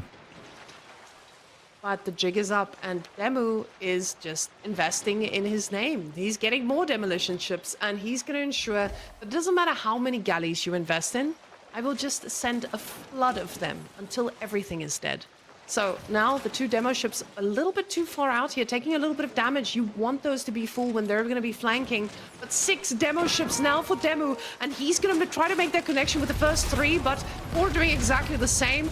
Demo ships hitting a deadly shot again and again, and soon to be again. That was catastrophic. Lots of ships going down. The core of DeMu's fleet is a little bit weak as well, but man, coRe is back on the ropes here. DeMu just looking for that final kill shot. Fishing ships, nowhere really to run or hide. Demo ship goes pop without doing any real damage. Especially with all those Springald ships, you can try to focus them down. But DeMu knows this. He's just going to ensure that he gets more. But at the same time, it looks like coRe, he is okay. He's okay. He's got a lot of Springalds, and as long as the demo numbers stay low, he's not going to be able to get out of this too easily. now, though, they are getting a little low, and they're getting dangerously close to that little algae there. So it looks like the demo ships are going to be finding yet another connection. And coRe just extending a little bit too far forward. It may have cost him this massive comeback and lead he just got from that last fight. Wow, the amount of times that they have used these algae spots to hide in the fog and just come out and blow up ships. You'd think you'd learn the lesson after a little bit, but I guess it's just so hard to keep your head on a swivel because it's just so easy to forget that that's there, and then just, oop, there they are, boom, and then you blink and it's gone. You know, on these kind of maps, your head has to be on a swivel. You got to be constantly checking back and forth, back and forth. It's so taxing to do a game like this at this level, and it's no surprise that things can change so drastically. coRe, though, down a lot of military here. The ship numbers just not looking great. Meanwhile, DeMu healing up his ships, getting ready for another advance. You know, to coRe's credit, he's holding on pretty well, given the fact that DeMu's eco really is better in almost every way and sense. But you just got to wonder, how long can coRe keep this up? Definitely. The fact that coRe is able to take these fights well enough is pretty telling. Oh, he wanted to go for that algae, but no, there's already a surprise in those bushes. He needs to back off just a little bit. Those demo ships standing in a line, ready to explode on anything that dares cross their path. The ships moving out. Twitch chat, are you ready for this final explosion that I'm predicting here? As there's 4 more demo ships in the queue, these Springald boys extending quite a bit far forward, especially knowing that there are demo ships in the vicinity, and now they have their eyes on a target. The galleys know of the danger here in the back, and they go for them, but the algae messes up their hits, and galleys on coRe's side getting some pretty good value here, though. Some serious back and forth here, a little bit of cat and mouse, as is always the case on water maps. Looks like they're both gearing up for one big showdown. Demo ship not able to connect there, but another one coming right behind it. DeMu is pushed back coRe to his base. Defender's advantage activates for coRe as he's getting some passive healing out of that. Demo ship awfully close, but mostly just blowing up amongst each other. And the back and forth from the arrows continues. This is the most riveting part of water, as the ships are exploding every now and again, but nothing big enough to explode the whole fleet or the computer of either of these players, because the ship fight continues. The Springalds prevail. We have 10 Springalds now making their way towards DeMu, and DeMu is not looking like he's in a good spot all of a sudden, but a DeMu gets taken down, and yet another one extending a little bit too far. But the Springald mass is pretty damn scary. I'm a little bit worried here for DeMu. Apparently, coRe has been cooking. It's been a slow grind. He's aware of now of he's learned his lesson at long last. Knows that those demo ships have been waiting for him, and try and get them before he loses too much value. We're getting to the point that we're looking at the mini-map. Both sides are running low on wood, and this is where this game, everyone who might think that water maps are a little bit boring, I've seen this map be the most riveting thing ever. It's because once they have to start moving out for the wood, that can make or break things. And if both players can successfully get onto those islands, we're going to see some fighting on the land very soon here. Just a couple more, basically one more little line to go here on the trees. And both players are going to have a real difficulty continuing without having to move on to the other islands. These poor little ships are injured and just want to be healed to full. But we can see there's a lot of galleys on the side of DeMu, though, and I'm quite surprised about this. I think him investing in this many galleys compared to the Springalds here from coRe is quite an interesting mechanic. And a lot of us haven't seen this play out. So, guys, if you are an aspiring water enjoyer on ladder, I know you guys all have this map vetoed, and every other pile of map that has a splash of blue on it, you have it vetoed. But take inspiration here and know that you can make one great ship to rule them all. And is it going to be the Springald ships? Now the fight might just commence. We do see 2 demo ships getting a little bit too close for comfort. One getting quite close. He does do a significant amount of damage, or does not have the same presence of demos as DeMu himself. So he does need to be careful with these fights. But we do see 15 villages, 16 villages idle on each side. This means, ladies and gentlemen, we are going to see the Great Migration any second. They are moving out to the other islands. coRe landing at the same time as DeMu. Both of them enjoying those faraway islands as the villagers get a little break, running towards their next job. Yeah, both of them have reached their other island as we speak, pretty much at the same exact time. So moving on, tons of wood here now. The question becomes now, can they start harassing each other? Because if you can get, I mean, there's nowhere really to run on these outer islands. If you can send a couple units on land to go raid these guys, that can really swing the game where suddenly they can't continue to produce ships on the water. So if one of them has a heads up idea, they'll try and do some kind of shenanigans here in a second. But at the same time, they cannot blink because look at how many boats are on the water. You blink and they will disappear. So both players having to be very cautious as they think about their next steps. And there's only one demo from core's side, and this one will probably not be as catastrophic as he needs it to be, but the amount of Springle ships, it actually makes this a pretty tough fight here for DeMu. I think 17 Springles can deal with almost anything. If you make sure that they're in the right formation, they are just going to be able to snipe down almost anything and fight it pretty well. Now, I know a player always once told me that the person that goes castle first loses water. And I would really like to see if that's going to be the case here today. But DeMu now, he's got a lot of demos and he is trying to find a connection. But no, not today, just yet. He's slowly moving in with those archer ships. And he might realize pretty soon it's time for me to invest in some Springles myself. It's a big fleet of boats going back and forth. I'm amazed that coRe has been able to stay in this as long as he has, because you just don't think of Ayubids as a good water sieve. But I'm guessing the Golden Age has really helped him out to keep the pace with the Aachen Chapel, that plus 10% to gather rate, as we see all the demos in the world coming in. Can coRe escape once again? Demos going down in number. He's picking them off one by one, doing a great job of microing this. However, 3 remain. That could do quite a damage. 1 connection, 2 connections, but not as much of a decisive blow as probably DeMu would have liked. And honestly, DeMu might be in danger here. We see an orange dot moving towards that island, and that could mean that there is a little bit of a play about to happen here from coRe's side. We do see the Castle Age coming in now. Economy wing for coRe. And Aeobid's getting that big of an eco boost is going to be pretty nice. But they don't really have a lot of resources they get to go on at the moment. They're probably going to be going around towards the gold, towards the deer, maybe a little bit of berries. But this is going to give DeMu just a little bit of that breathing room, I say, as he's busy queuing men-at-arms. So he's thinking about dropping a little bit of a presence there on the side of coRe himself. It's exactly what I was talking about and exactly what he needs to do. If you're having a stalemate on the water, find a way to hit him on the land. And this is going to be, if you can get those out there with before coRe can get any kind of defenses set up, that could be brutal. Of course, then he still has to win the battle on water. But if you can keep your opponent from making more ships, then you're just going to start winning. You know, being unable to replace your units is pivotal in this later stage of the game. Now, there is a boat that is fully aware of what's about to happen here. He does see that the shenanigans are...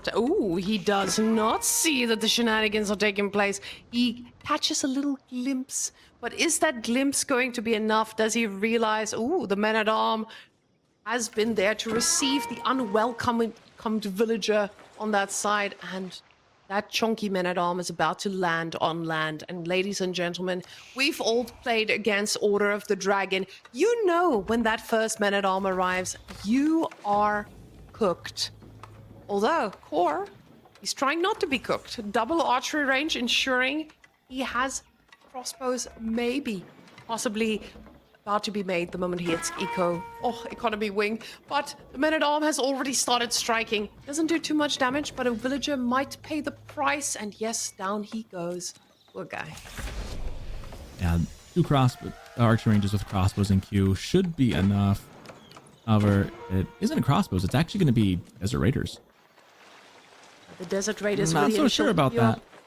No, it was the initial queue up in Feudal Age already. So he wanted to do this in Feudal Age to ensure that he gets a unit out no matter what. So it was just a desperation play. Yeah, and now instantly switching to crossbows. So he just needed a unit. Is better than 0 unit. Yep, good call, good call. Still stuck in the Feudal Age. Might as well have something in production queue so you're not wasting time. I like it. Meanwhile, they still have to be fighting on the water as well. This is where it gets so tricky. You got to be cognizant of what's going on your island, trying to aggress your opponent's island, and also don't blink. Don't ever let those demo ships catch up to you. The problem is DeMu is now going to be facing a castle-age ship army, which already have their upgrades. So this is going to start getting very tricky. This is the moment where he loses or wins. Cathedral is coming up now, but there's not going to be enough time for him to get upgrades if coRe doesn't back off. And now there's a lot of demos on coRe's side as well. He needs to be careful, though. They're pretty stacked, but now splitting them apart, doing a pretty great job at that. But it looks like they're going to get to the back here. One of the demos just standing there thinking about better days. Two of the demos on Demu's side now making its way through, but they go into a galley, and the galley absorbs the damage.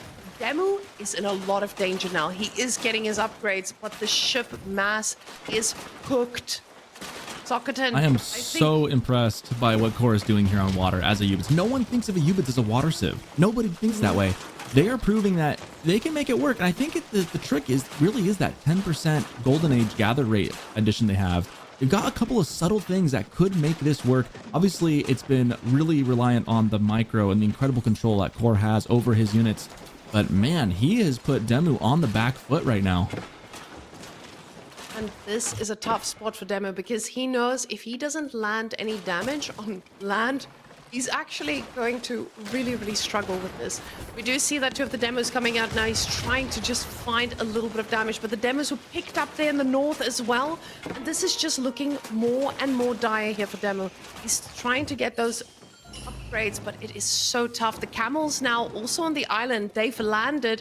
And I don't even know if these are Castle Age men-at-arms yet. They are not. They are still feudal age. Hasn't had the gold. Demu hasn't had the excess gold to put into those, really. He's only been able to make a couple of them. Every other ounce of gold he has goes into making more ships. And boy, does he need them as the demo is trying to get some more connections. I think coRe is just putting the pedal to the metal. I think he's got it. I think he's going to keep pressing. Once these docks continue to fall down, Demu's got no recourse.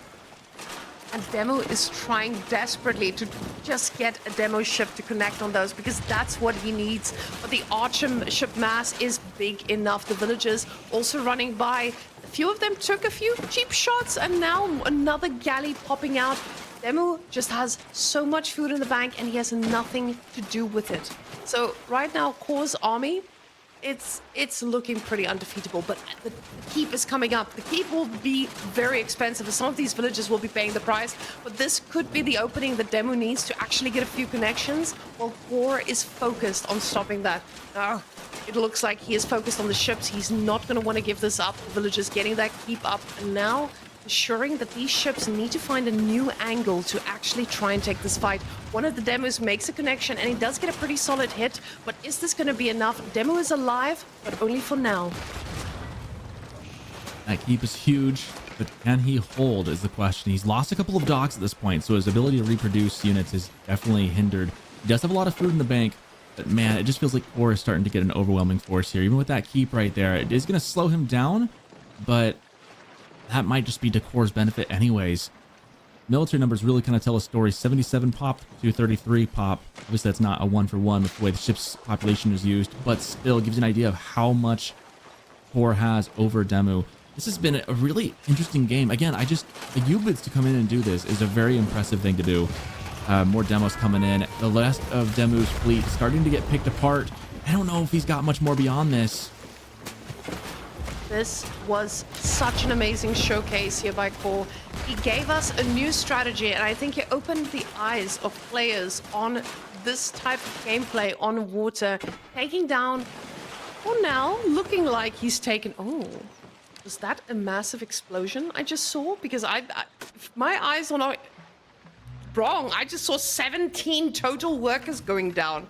Disgusting. Ships. Yep. Oh, and now he's going to go and clean everything else up because he knows there's a second island, so now he just needs to come and clean up the docks on this side, ensure that Demu can never make it back on the water. I wonder how much longer Demu's going to hold out before calling in the GG. Demu does have quite a bit of resources in the bank, and one of the game styles that we've seen from some players is they go for they just go Imperial and the game goes on forever. And I believe in Twitch chat there was someone who tried to jinx this game. So that might be a permaban coming your way as we are heading or looking really close to going Imperial. But coRe actually doesn't want that to happen. So he's loaded up those bad boys, and he is going to be dropping a lot of villagers on the island. Let's go see where they're heading. It just seems like they're going to go find home, nice little home on the island, and they have 2,400 stone in their pockets. Ladies, we're going to get a lot of keeps. Sockleton, do you know that famous quote by Crackety? Oh, And I know it. Could you quote it for me right now? I don't know if I could do it justice. Only Crackety can make it sound as good as he does it. But it goes something like, another keep! Something along those lines. I don't do it justice. However, I am thinking, why not take the sacred sites here?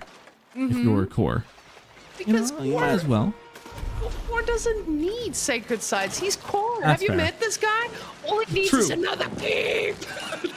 And sure enough, there it close is, enough. dropping it Yeah. right in front. I think there's another one right underneath it. I think DeMu's trying to drop one too. You just scroll down a little bit there, Vodka, just a little bit. A little bit down. No, southwards. Yeah, right there. Look at that. DeMu fighting keeps with keep. Amazing.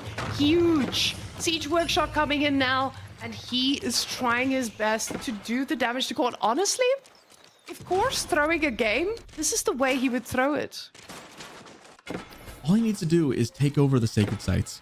If he just, camps the sacred sites with all his units, there's nothing that DeMu's gonna be able to do. He is trying to produce more units on the water if he can.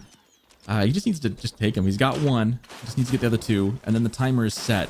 And then it gets difficult. However, there are just a couple of ships for DeMu still floating around town, trying to get some damage here and there. It seems like And this is DeMu is getting control back of the water. coRe's attention is completely split. He's fully Again, that's focused on the this. curse of this map. That's the curse of this map, is that the moment you look away from water, you blink and suddenly everything is going south. Somewhere, some way, somehow, DeMu is still trying to hold on to this game. He's got so many villagers just standing there. And DeMu does not. DeMu has working villagers. Or he's just got idle villagers. All of a sudden, coRe was so far ahead, and now DeMu is the one who's slowly taking control of the water. Keep in mind, this is a trebuchet, but this is trebuchet against trebuchet, and I don't know if you guys remember this, but I believe that there are a few Reddit threads about this, and emergency repairs do exist. If he decides to put down a TC here, he could just do exactly that. He does have the gold in the bank to buy it if needed, but this is still a pretty sizable army here from coRe on the water. He's making his way out here again to try and gain control of this. But DeMu, this is on him. He needs to make magic happen right now. All coRe needs to do is just wipe off the stuff off the water. Stop losing your vills for no reason. Take the sacred sites and hold. Hold, man, hold. He's so close to having everything lined up perfectly. He's just let DeMu sneak in a couple ships and do a little bit of damage. There's one more sacred site up for grabs. DeMu being on the water at this point just can't happen if you're coRe. You've got to be camping on those docks, sending the ships elsewhere to go find those other ships and get them off all the water entirely. You've got to lock down on the water. Don't let them get back into this. Unfortunately for coRe, there's just a couple of ships sneaking their way around the map. Honestly, I think coRe deserves an award after this game. This has been the most chaotic game on Archipelago. I think this is maybe the first time that Twitch chat has actually enjoyed this map.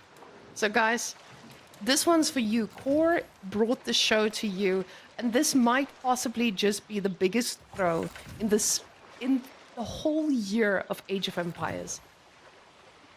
It's not over yet, but things are looking a lot better for DeMu than they were about 5 minutes ago. Oh DeMu no, just losing the dervish. held Not on. like this. Not like this. Dervishes can't swim, fun fact. As he goes swimming with the fishes. Rest in pieces. Now, there's still a lot of docks here, and I mean, docks don't do much, but maybe that's some intimidating vibes right there. More TCs now for coRe. He realizes, hey, I may have lost my advantage, but I do have stone that I did not spend on extra keeps. So he will be spending them on TCs instead, trying to get back ahead, as DeMu is the one in control of this map right now. He's slowly just destroying everything he can, letting the OOTD eco do the work. Oh, those viewers of little faith thinking that water was boring. I hope they're eating their words right now. We've got ourselves a game half an hour in. I hope it doesn't go for an hour, but it might just. Somehow, DeMu has a navy again, and I don't know what I'm watching anymore. Meanwhile, coRe still only has 2 of the sacred sites. This has just been such a slog back and forth, as now DeMu just getting on top of the fishing eco for coRe. This could be devastating. Did lose all of his ships in this whole shenanigan, but at the price of the whole fishing economy from coRe here, down now to 800 food a minute. And that is honestly not a number you want to feel at 31 minutes on a water map. So coRe, he is in a pretty tough spot right now. He needs to find a way to get out of this, but I don't think the right way out of this is going to be the smartest one. He might just have to GG out of this one to escape this trap that he's created for himself. The trebuchet is now doing their work. Sorry, Socketen, when I'm as confused as Twitch, the South African accent makes an appearance. No worries. There we go. Getting the dervish over there. There's so many demo ships sitting on the edge. I wonder if DeMu even notices this. Probably not. He might be fine if he can move that dervish to the far side. No, don't leave him there. Don't you dare leave him there. Get him to the far side. Keep him safe. Oh, it's still within range. Ah, there's not much he can do. So at this point, will DeMu really claw this one back? I am just in awe at what we're beholding, because coRe still has, well, he had up until recently the better navy. Now it's just starting to fall apart, and DeMu now coming back more and more and more. However, one thing we gotta look at is coRe has added a couple TCs to his island, trying to get some eco going on his side, trying to compensate for the losses he's taken. Will that be enough to bring him back? It's going to take a couple minutes for that to be a full payoff. This game, we see some farms being placed. coRe is settling in for the long haul. He is definitely stubborn, I can tell you that. But when he sees this Imperial Age flick up, what does he go for? And my question is this a military wing? Because if it is, how great would it be to just drop a bunch of camels every few... Mastersmiths. Okay, Mastersmiths. We don't have any blacksmith upgrades, but we do have a dream. So there's that. We don't have a blacksmith. Yeah, oh, and also... Cow saying, yep. Blacksmith upgrades do work on ships, so that will be helpful. He definitely could use those right about now, but he is going to need to get the upgrades to lead up into Imperial Age. You probably should think about building a blacksmith or two to make the most out of this. This does feel like a pretty big move to make. Solid decision as far as decisions have gone this game. I feel like DeMu he's had his head on, even in times of chaos. I've lost all ability to speak English during this game, as this has been too chaotic, and the DeMu ships, they're finding yet another way to crank out the damage. And coRe right now is in shambles. He's swimming with the fishes. Ladies and gentlemen, coRe's army is all gone. Wow. So every single ship got destroyed in a span of about 10 seconds right there. If that's not devastating, I don't know what is. And this now feels like an into Imperial, into GG for coRe. That feels like it might be the death knell. I don't know how he comes back from this at this point. Maybe he will. This game, I mean, I need to stop predicting things because they keep coming out here and proving me wrong. But this seems like it might be a bit overwhelming. DeMu's getting all those upgrades in. Now he's the one taking the sacred sites. And you know what, the funny thing is, I don't think this is the craziest game I've seen on this map in this tournament. I think last week Kraken I saw an almost equally as incredible game. So our archipelago is just coming again and again and again, showing us why water can be enjoyable to watch, as we see DeMu just picking to shreds what coRe has. I'm just seeing ships everywhere, and I'm kind of happy to see how strong coRe is trying to hold on, and he's still going for more ships, as we now see him making some of those really spicy. What are they called, Fayebids? Do we have a name on those bad boys? The ones that are 3 in queue. Quebec. Is that said correctly? Yes. I'm just going to say yes. That's how we say it. Quebec. Quebec. The Becks. They are going to need to shoot rockets, and they do, but they just got cancelled as they came on out. And DeMu, he can make his own variety of those. And surprise, surprise, he's got 4 on the water already. He's going to come in swinging and he's going to take them down. But now, the real question is, when are we getting more land drops? Because we do need to see a few more villagers dying. I think 80 fishing ships / villagers is just not enough on Demu's side. He's taking out these docks one by one. They're working really hard as far as docks go, but they are probably not going to be able to work hard enough for this. Disgusting. I'm just still thinking back to how much in the bag it felt like coRe had this game. If he'd have just been a little more diligent, I think, in scanning the water and getting all those final docks cleaned up, DeMu really just kind of snuck back into this one, you know? Just got a lot of damage while coRe was distracted on the land. Meanwhile, though, coRe trying to do his best bet to try and get back in this if he can. It feels like it's a long shot at this point. Socrates, you know when you break a leg and like the bone is exposed completely and you're like, oh, I think that's broken. I feel like that was just the statement that I heard coming from you. So yes, this might be a tough one. I would say. I think it's hard. No, I just gotta cast what I see, Wham. I just gotta cast what I see, and this is a compound fracture of a naval battle right here. Honestly, with all these DeMu ships, I feel like DeMu just sourced the energy from all these explosions. He has sucked them out from this water, and that is how he's making this push. That trebuchet, though, he is just giving us a signal of what is next, because DeMu is the one on the sacred sites. And look at that prelate getting into that ship. Ladies and gentlemen, that ship has valuable cargo, and it is destined for yet another sacred site. We're going to be having 3 sacred sites for DeMu from, I don't know, I want to say he came crawling back from death, but it felt like it was more than death that he came back from. DeMu has shown us exactly to not give up, even when you've got nothing left. So remember that next time you play ranked and there's a guy who won't leave. He is just channeling his inner DeMu, and coRe is doing the same as well. I know they're extending this game much longer than I think people would have originally imagined at certain points. I mean, it's amazing to me how much in the bag this can feel, and then oh wow, rip that prelate just gets blasted away by the ship. So coRe delaying this capture even more.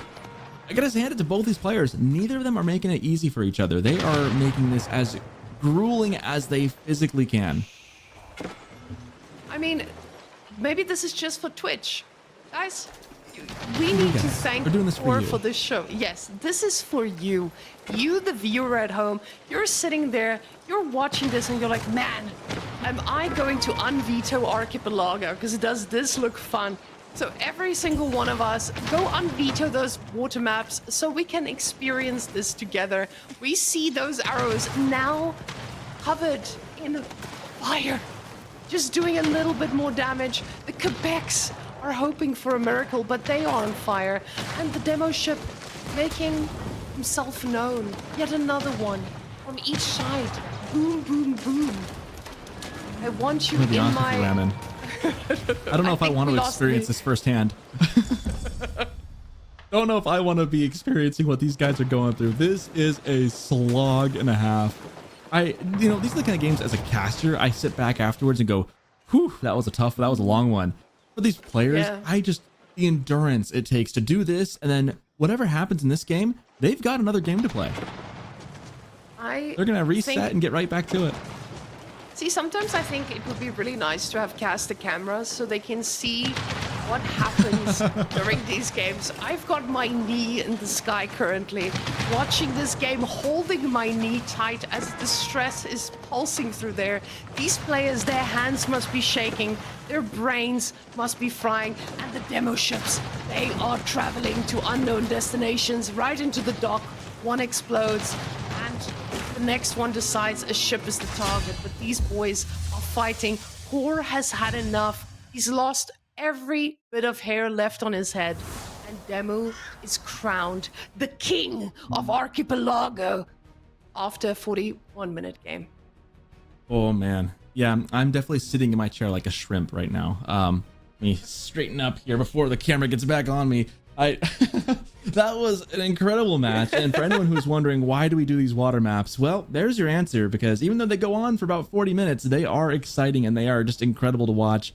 And kudos to both these players played an amazing game here. Like, there's so much we can say and how we have said about how hard this map is and how hard playing water at this level can be. But congratulations to DeMu for bringing it back, man. If I'm coRe, that was a brutal loss to take, and it's going to be really hard to reset into game number 4. But that's exactly what he's got to do if he wants to win this and move on. I can't believe this man went ahead, took 1 million villagers, and went across the map to keep drop on the island. And that is the reason he may be knocked out of this group. That is the real feels bad man in this situation. So coRe, I think he's taken a valuable lesson from this. Greedy geese, the mindset of a greedy goose, is punishable.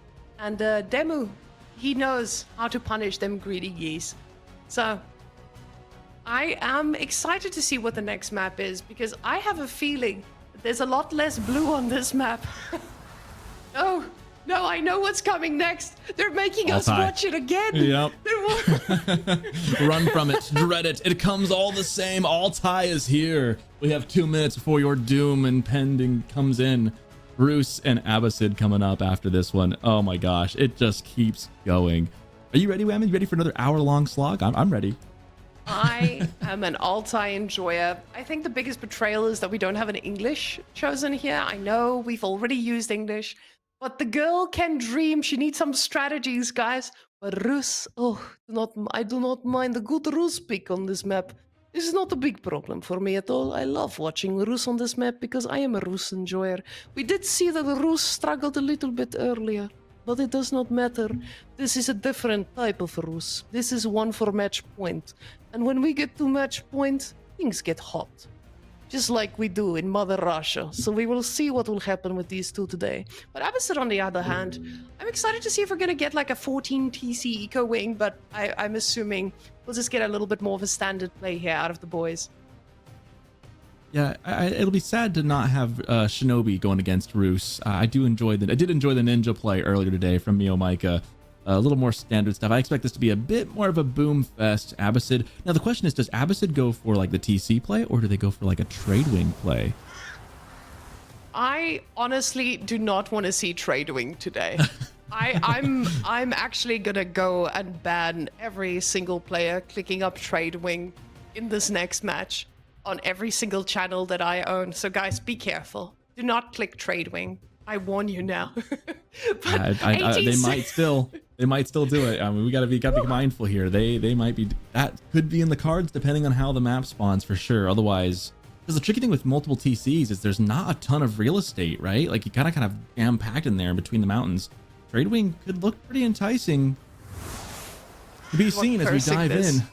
Soccerton, you're playing a very dangerous game here. Actually, Twitch chat, Soccerton, you're part of Twitch chat now. Do we get 2 hunting cabins? Or no, don't look. Oh, damn.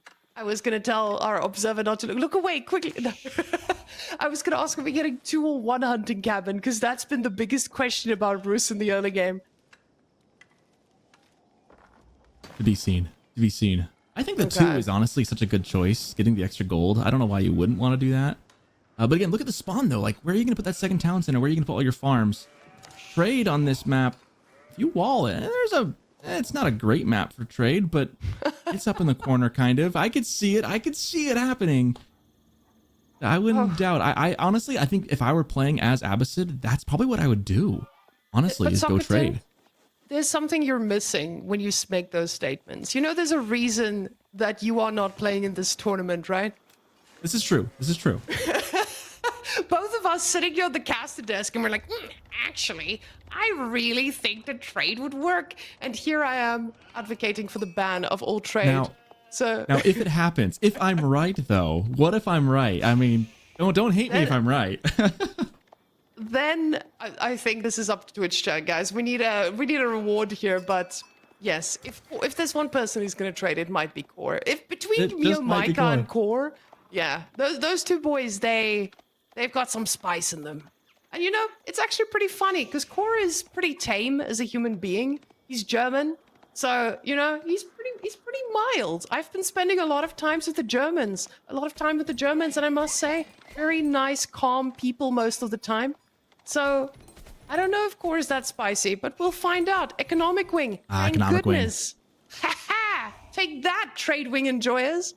Yeah, not the spicier choice, but at least we don't have to watch hour-long trade. Instead, we get to have hour-long multiple TC boom. So, you know, in the end, we're having the same experience, I feel like, either way. Now, I say that tongue-in-cheek. now as coRe's coming back with the biggest hole in all of the land, DeMu takes us back to easier times. Guys, I want you to close your eyes. I want you to imagine Rus making 2 hunting cabins and making 3 scouts in Dark Age.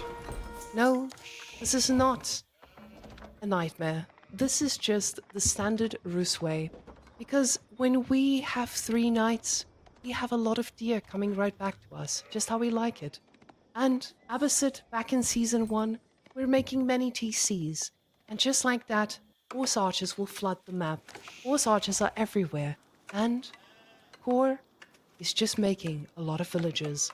That was it. That was all I could do. Now, I'm tired. Soccerton, tell me, what are you expecting here from Abbasid? Are we feeling a 2 TC? Is coRe going to spice it up a little bit and go for just a smidge more? Is that a little bit risky?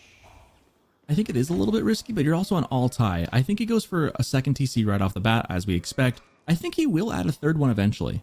I don't know if it'll be immediately. I think he's going to give a little bit of a breathing room first, make sure he's secure, wall up a little bit, then I think we'll see the third one placed.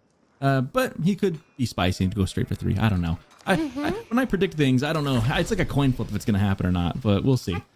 Actually, I think you have been a little bit of a problem here for a lot of these players. And if they do rewatch this VOD, they might be like, wow, this Soccerton guy, he really cursed me here. So you should probably be careful on these predictions because they might come back at you. What I'm really interested in is the fact that DeMu already has 8 villagers on food. So usually when you're aging up, most of the Rus players, they will age up with 4, 5 villagers and they will send those villagers back onto food afterwards. But this was not the case.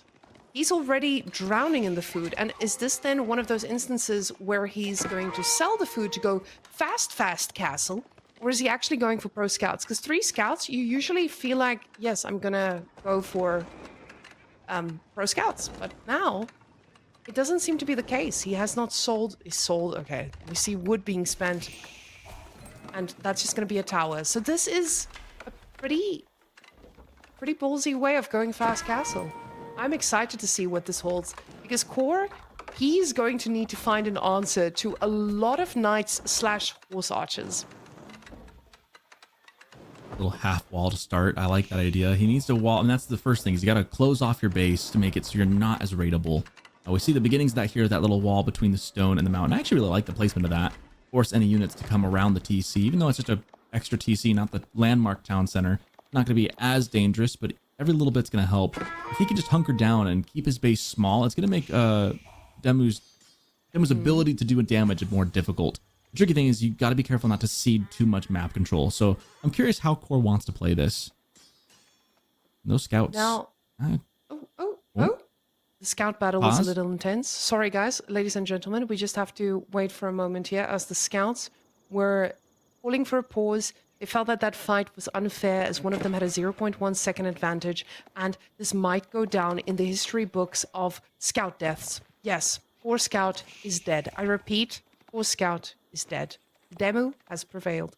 Now, this is going to mean that coRe does not know what DeMu is going to be cooking, and coRe, he's got a lot of resources in his bank, and I feel like we're about to get our third TC.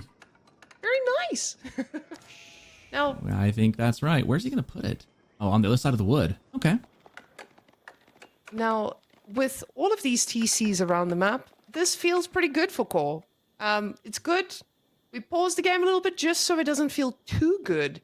You know, we have to give you guys only a smidge of a taste of these those encounters, because as we can see, the resources on the side of DeMu, these villagers are really excited about it, running extra fast. They're going to go down and build the high trade house, as the placement of those buildings have forced them to do so.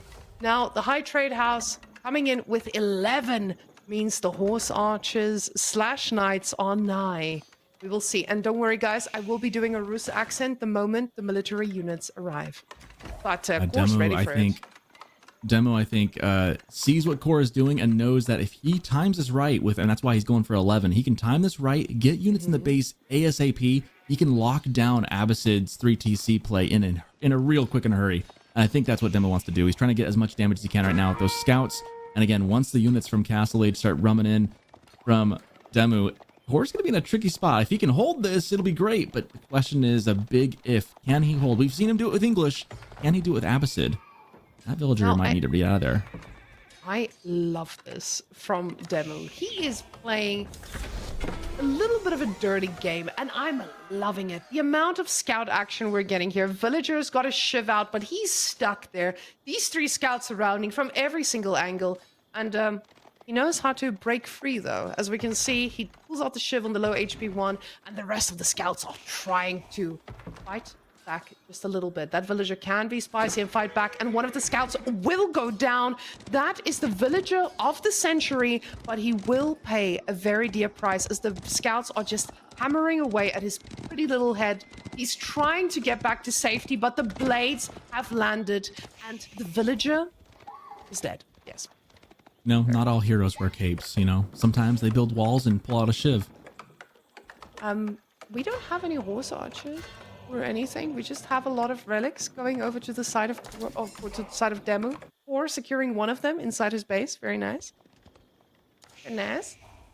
This seems... Thinking about this, you're letting your opponent wall up and hunker down. You haven't really produced any military units. You're in Castle Age. Yeah, you're going to get the relics, but 4 relics against 3 TCs just doesn't do it for me. I'm thinking that that's just not going to be enough. I was kind of hoping DeMu would, get full send aggression here, but instead he's going to give coRe time to let those TCs pay off. That could prove detrimental to what he wants to do later. Now, it does look like these scouts have not carried any carcasses, but they will be accompanied by some horse archers.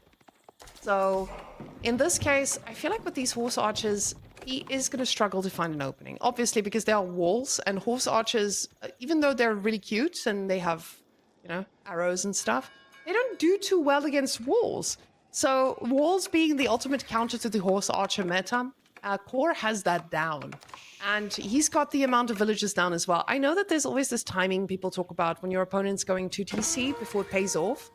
And we're getting close to that. And we're already on 3 TC, so he is in for a tough one, I feel like. But the military wing now coming out, meaning that coRe is probably going to make units that can handle the way of the horse archer.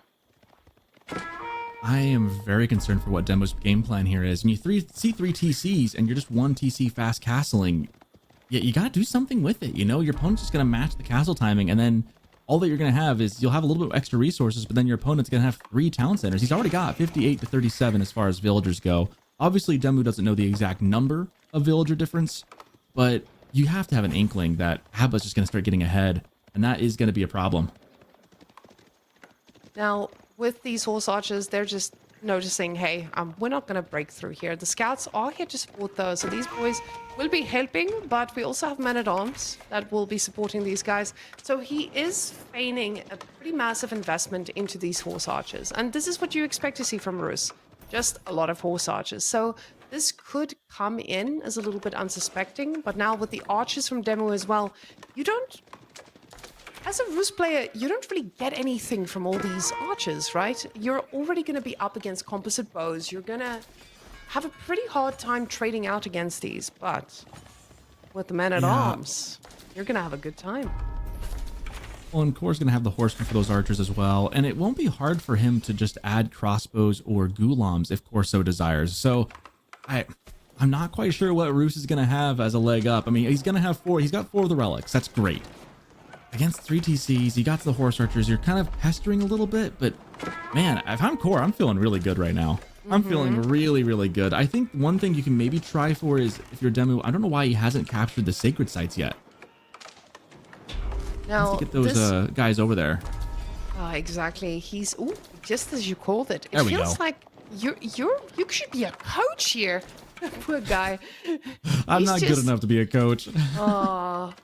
DeMu, he's just listening to all those pieces of advice you're throwing his way. Those horse archers, they are going to be looking for damage, though. Villagers quickly running into the TC, and DeMu is faced with the big question of, how do I break this? So, RAM technology might be key here, as that TC is firing back. Sacred Side Victory now coming in, and to be fair, this is a map that you get to shut that down pretty quickly. You struggle to spread your units like this. Camel's already making quick work of that victory.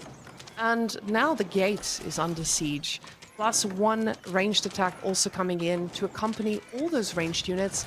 The men-at-arms just keep pouring in. Horse archers, they were just a distraction. Yeah, I don't know. I don't really like we're going for just the Lancers here. He needs an answer to these men-at-arms. Horsemen aren't gonna do it. Lancers can do okay, but he needs some crossbows or some kind of way to take those guys out.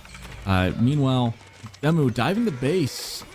Men-at-arms just kind of doing their thing, trying to get through and do some damage. The numbers aren't quite just there yet. Looks like core's gonna be able to hold for a second, but again, men-at-arms taking a lot of damage, soaking a lot of the hits. Problem is, now that composition is going to change to Lancers, and it doesn't look like DeMu has any answer to those either. And even though he's killed 7 villagers, it's kind of fine. Losing 7 that's a rounding villagers to error. all of this. In this case, he's just going to try and stay alive for this. He knows he's got the eco, but he's got 40 villagers idle. I say this, never mind, 40 idols. It's a different conversation we're about to have. The trick thing is can DeMu really push in here? Those archers are pretty squishy. The town center fire is going to start adding up, and he's running out of men-at-arms. And once the crossbows, now they're in the queue for core. Once he gets a sizable crossbow mass and can snipe those out, that's when it's going to get real dangerous. Now, for core, he needs to make sure he continues to have safe food, and we see him moving out in the corner right now. That is a huge concern. He doesn't have a farm transition just yet, so he needs to be mindful that he has food to sustain the defense. And if you're DeMu, you've got to be thinking, maybe I can hit on the wings. The tricky thing is with this Altai setup, these mountains do not have a lot of ways to get through. It's really one pass on each side, and that is it. Now, the unit mass is pretty scary from DeMu, and core's villager mass is also pretty scary. But you have to consider here, the food is looking decent for core. I would love to see what the food situation is in general for him, because he's been having a lot of wood to handle and hang around. So farming transition would not be a surprise here. But now, with the Lancers, I would really like to see core moving out and doing some real damage, because he is just not able to take this fight head on. You don't want to fight this one-to-one. You want to use that TC to actually give you that value. But he needs to find a way to force DeMu back into his base, because right now, never mind. Right now is a little bit late, actually. Yeah, DeMu dropping down the Rams. He means business with this. He is hoping to tear down that town center. The question is, has that town center got enough value to the point where if it goes down, we see that core does see this, if that town center goes down, is that going to be enough damage for core?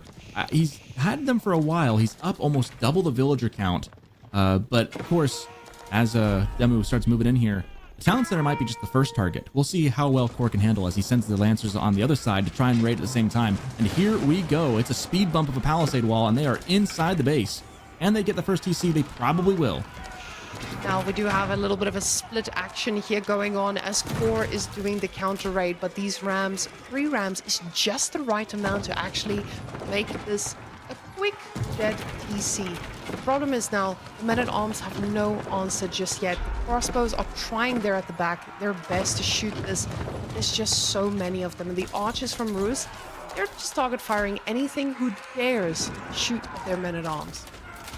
I think you said it right. Those Lancers going to raid were a day late and $1 short. They needed to be here to hit the back line of all these archers. They needed to stop these units. Right now, core does not have the defense. He has no units to handle this. He had all the stuff in the world. Those Lancers could have maybe helped, but now the Rams onto the main town center. And really, DeMu could almost landmark snipe here if he takes down this. Meanwhile, Vill's coming into pull, try and get rid of those Rams. That is crucial in this instance. Need to stop this, but that DPS per second. That DPS that DeMu has is just insane. He still has a couple men-at-arms left, but mostly just range units now. If those rams go down, this push stalls out. So coRe just needs to hold here. Now, coRe doesn't need a lot more than to hold here, unfortunately, Socraton. It doesn't look like those units are going to slow down at all. DeMu is just making so many more at the back here. Now switching into the most amazing unit in all of the land, horse archers. So, unfortunately, this flood is going to be ending the series pretty soon when the main TC goes down. This is a pretty tough spot, but he's making DeMu work for it. He's saying, you may have the game, but you need to have my base first. 50 villager kills tells the story. 3 TCs is great, but you got to keep the vills alive. Unfortunately for coRe, he sent those units off to raid instead of prioritizing the defense. It was just a little too premature, and now he's paying the price here. It looked like he maybe had a good thing going, but 3 rams and a solid push from DeMu is all it takes to end it. And now coRe just kind of processing what is probably going to be the final loss of the series. Now, this is probably a good win for him, though. He put up a pretty good show here against DeMu, but he knows his weaknesses. You know, coRe's gonna learn from this. He's gonna be like, oh yes, I need to think about my actions before I take another set of millions of villagers and keep drop. I need to think about this 3 TC opposite play against a fast castle Rus. So DeMu now getting closer to that landmark victory as opposite and you bids both of those civilizations only having 2 landmarks. This will be the next target if he can build another set of rams, because DeMu is not going to get this win for free. coRe is making him work, but he says, I've had enough. It's Sunday. We're going to go rest. It has been a blast.